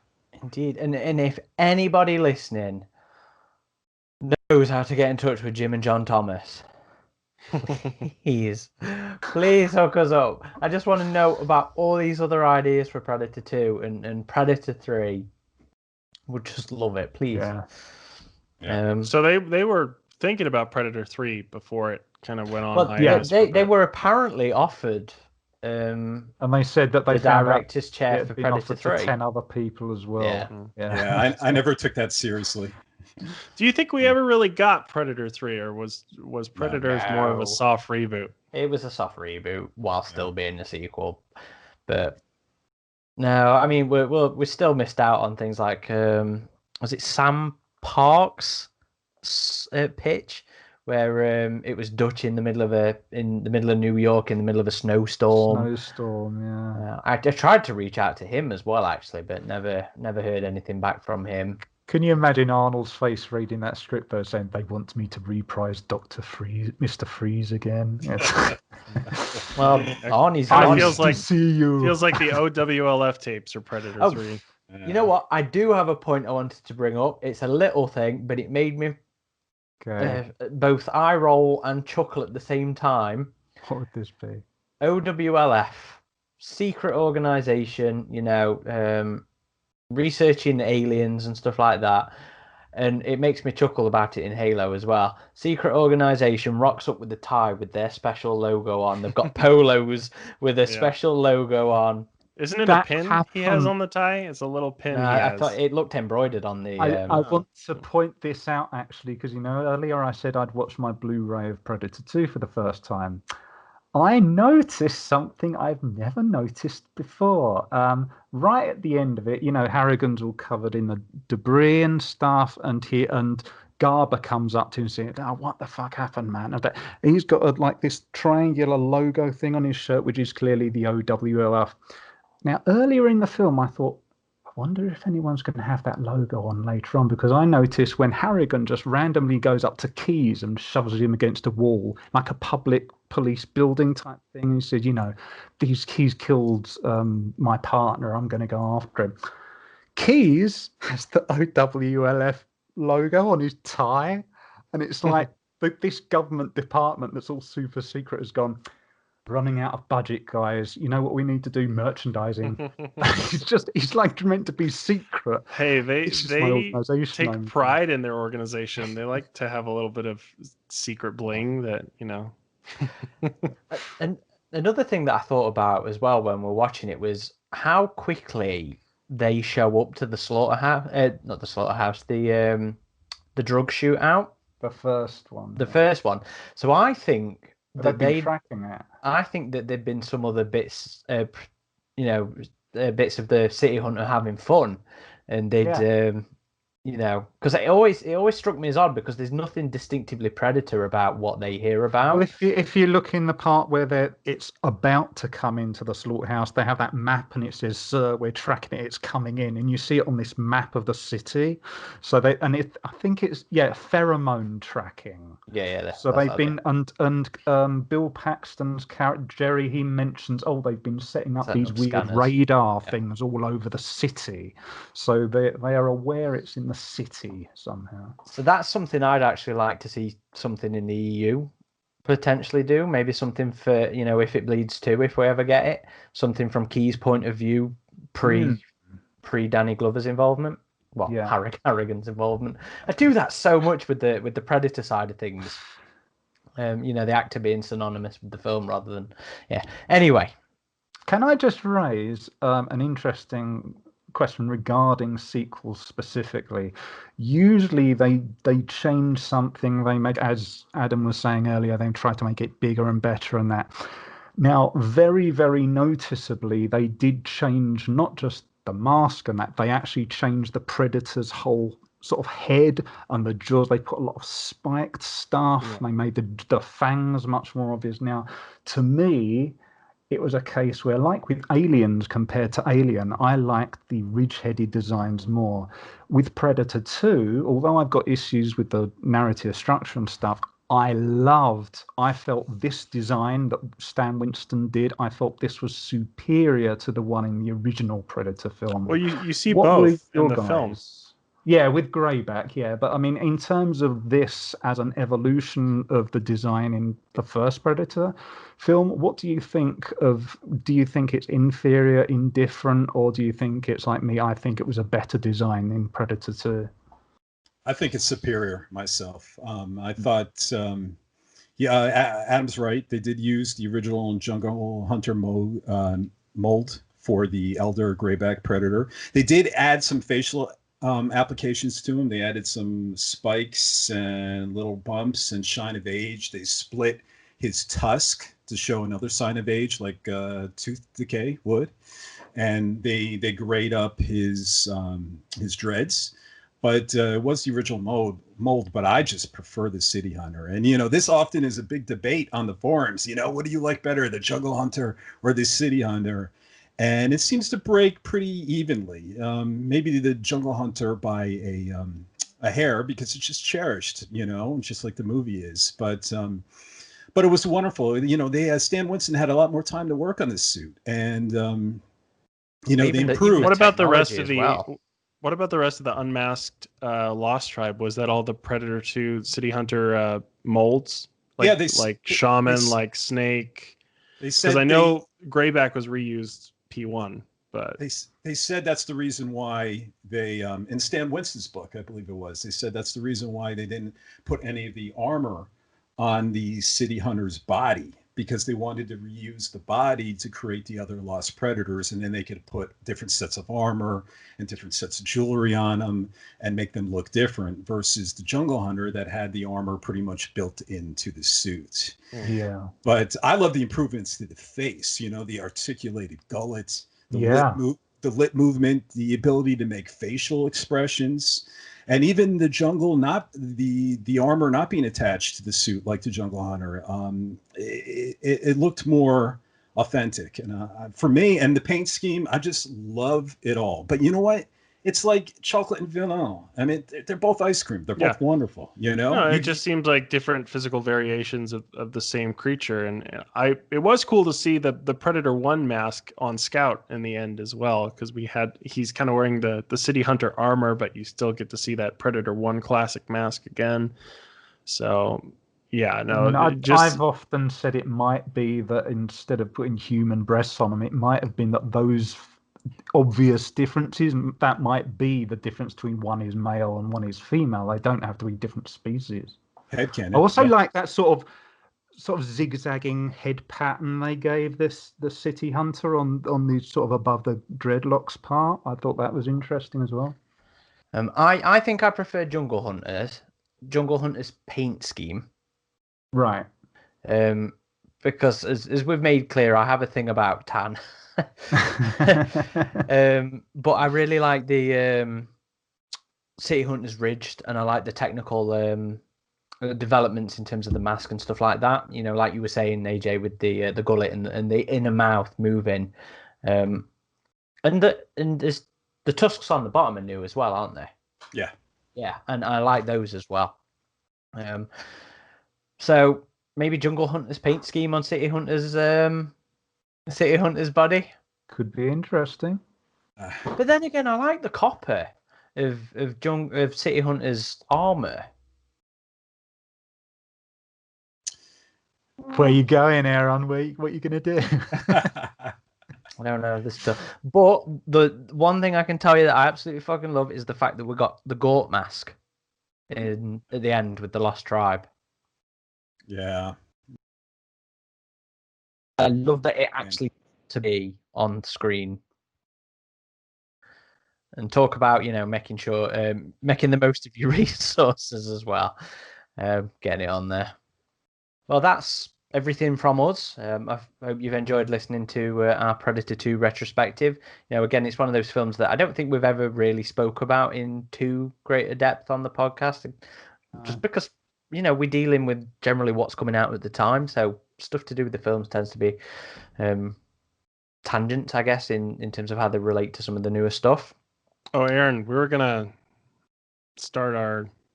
we'll continue our thing of showing our shirts, Yes. right? Yes, we're still gonna do that. We're still gonna do that, Adam. It's fine. All right. It's fine. As AJ has mentioned, you know, plenty of goodies out today. Please check them out. Please leave feedback. You know, creatives, and I speak, you know, from as a creative in terms of, you know, content creator. I guess, you know, it's always nice to hear back feedback about what we're doing, and I always appreciate it with people writing in about the podcast. So please give AJ that courtesy as well with the comic as well that he's put out. AJ has become our resident Predator 2 expert. There's things he's corrected me on. Like, I thought the subway was never a built set. I thought they had always filmed that in the Northern California subway system, which they did for some of the B-roll stuff, but the interiors of the train and some of the exterior shots were built sets. So they would have had to have been, yeah. Well, everyone's an expert in something. So. And there's so much we could keep talking about, like the production design. That made me just think of the production design of the movie. Like, Predator 2 is just awesome, and it's I'm glad it's achieved cult status, and we should really do a commentary on it, guys. We should just watch it together. We're gonna do a commentary on all of them. It's just getting over the hump of prepping for the Predator, and then because we made the foolish decision to start with the worst and work our way up to the best. I will say, Predator 2 does deserve some kudos for all that. Although it's fun to mock it a little bit for being in the far futuristic world of 1997, it did get some things right, like the televisions on the subway. That was seen as that's too weird and wacky. And I remember things saying they were actually planning to put televisions in the subway thing in LA. And they were scheduled for 1997. So it actually... Nice. And LA eventually did get a more expansive metro system. I mean, most of it is above ground, but there are a number of subway segments and subway stations. So kind of got the prediction right. And it got those reporters that are sort of Jerry Springer-like. Well, they're in your face. Well, oh no, come on. I don't want to lead us off onto another tangent. I need Voodoo. No, Voodoo has to go for dinner. Nothing else for you here, podcaster. Time to go. So before we just give all the social outlets a shout, Adam and I will do show and tell with the shirts. Since we're the only ones being themey lately, I don't know what Eric and bloody AJ's excuse. Hey, I showed you my knife and my bottle opener. True, very true. Yeah. So for me, it is. I got a background.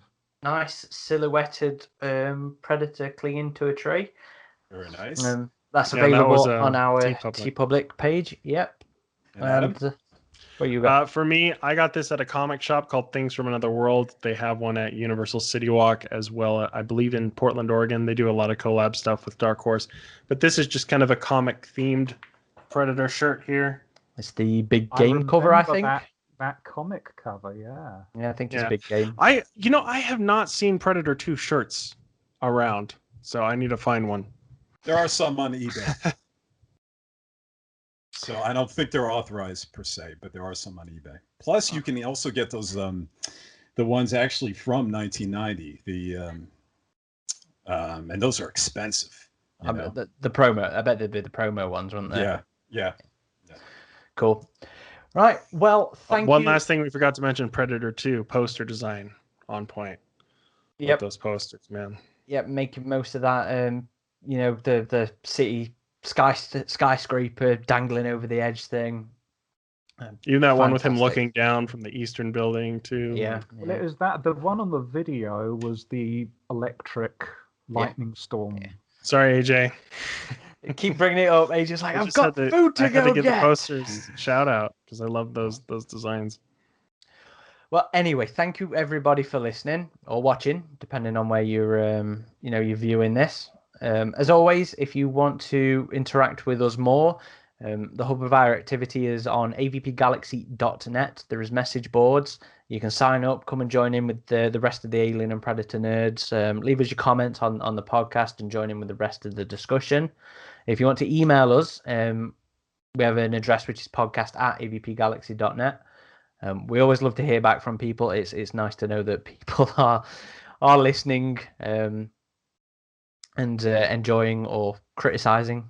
If you've got anything to criticize about, other socials are the normal ones: Twitter, Facebook, Instagram, Alien versus Predator Galaxy versus as in VS Dot or AvP Galaxy. And of course, if you are listening to this, not watching it, we do have a YouTube channel as well, where we post videos of some of the editorial pieces. Well, all of the editorial pieces that I tend to do now. Video versions of the podcast, let's plays. We're going to try and do some sort of video discussion on the news that's coming out rather than reading the news articles, basically. And like a mini podcast, I guess. We're going to try and start doing that going forward, though it is a little bit quiet at the minute, so I'm not sure how well that will take off. But yeah, that is it. Thank you, everybody, for listening. This has been Corporal Hicks. And RidgeTop. Voodoo Magic. Xenomorphine. Get into the chopper.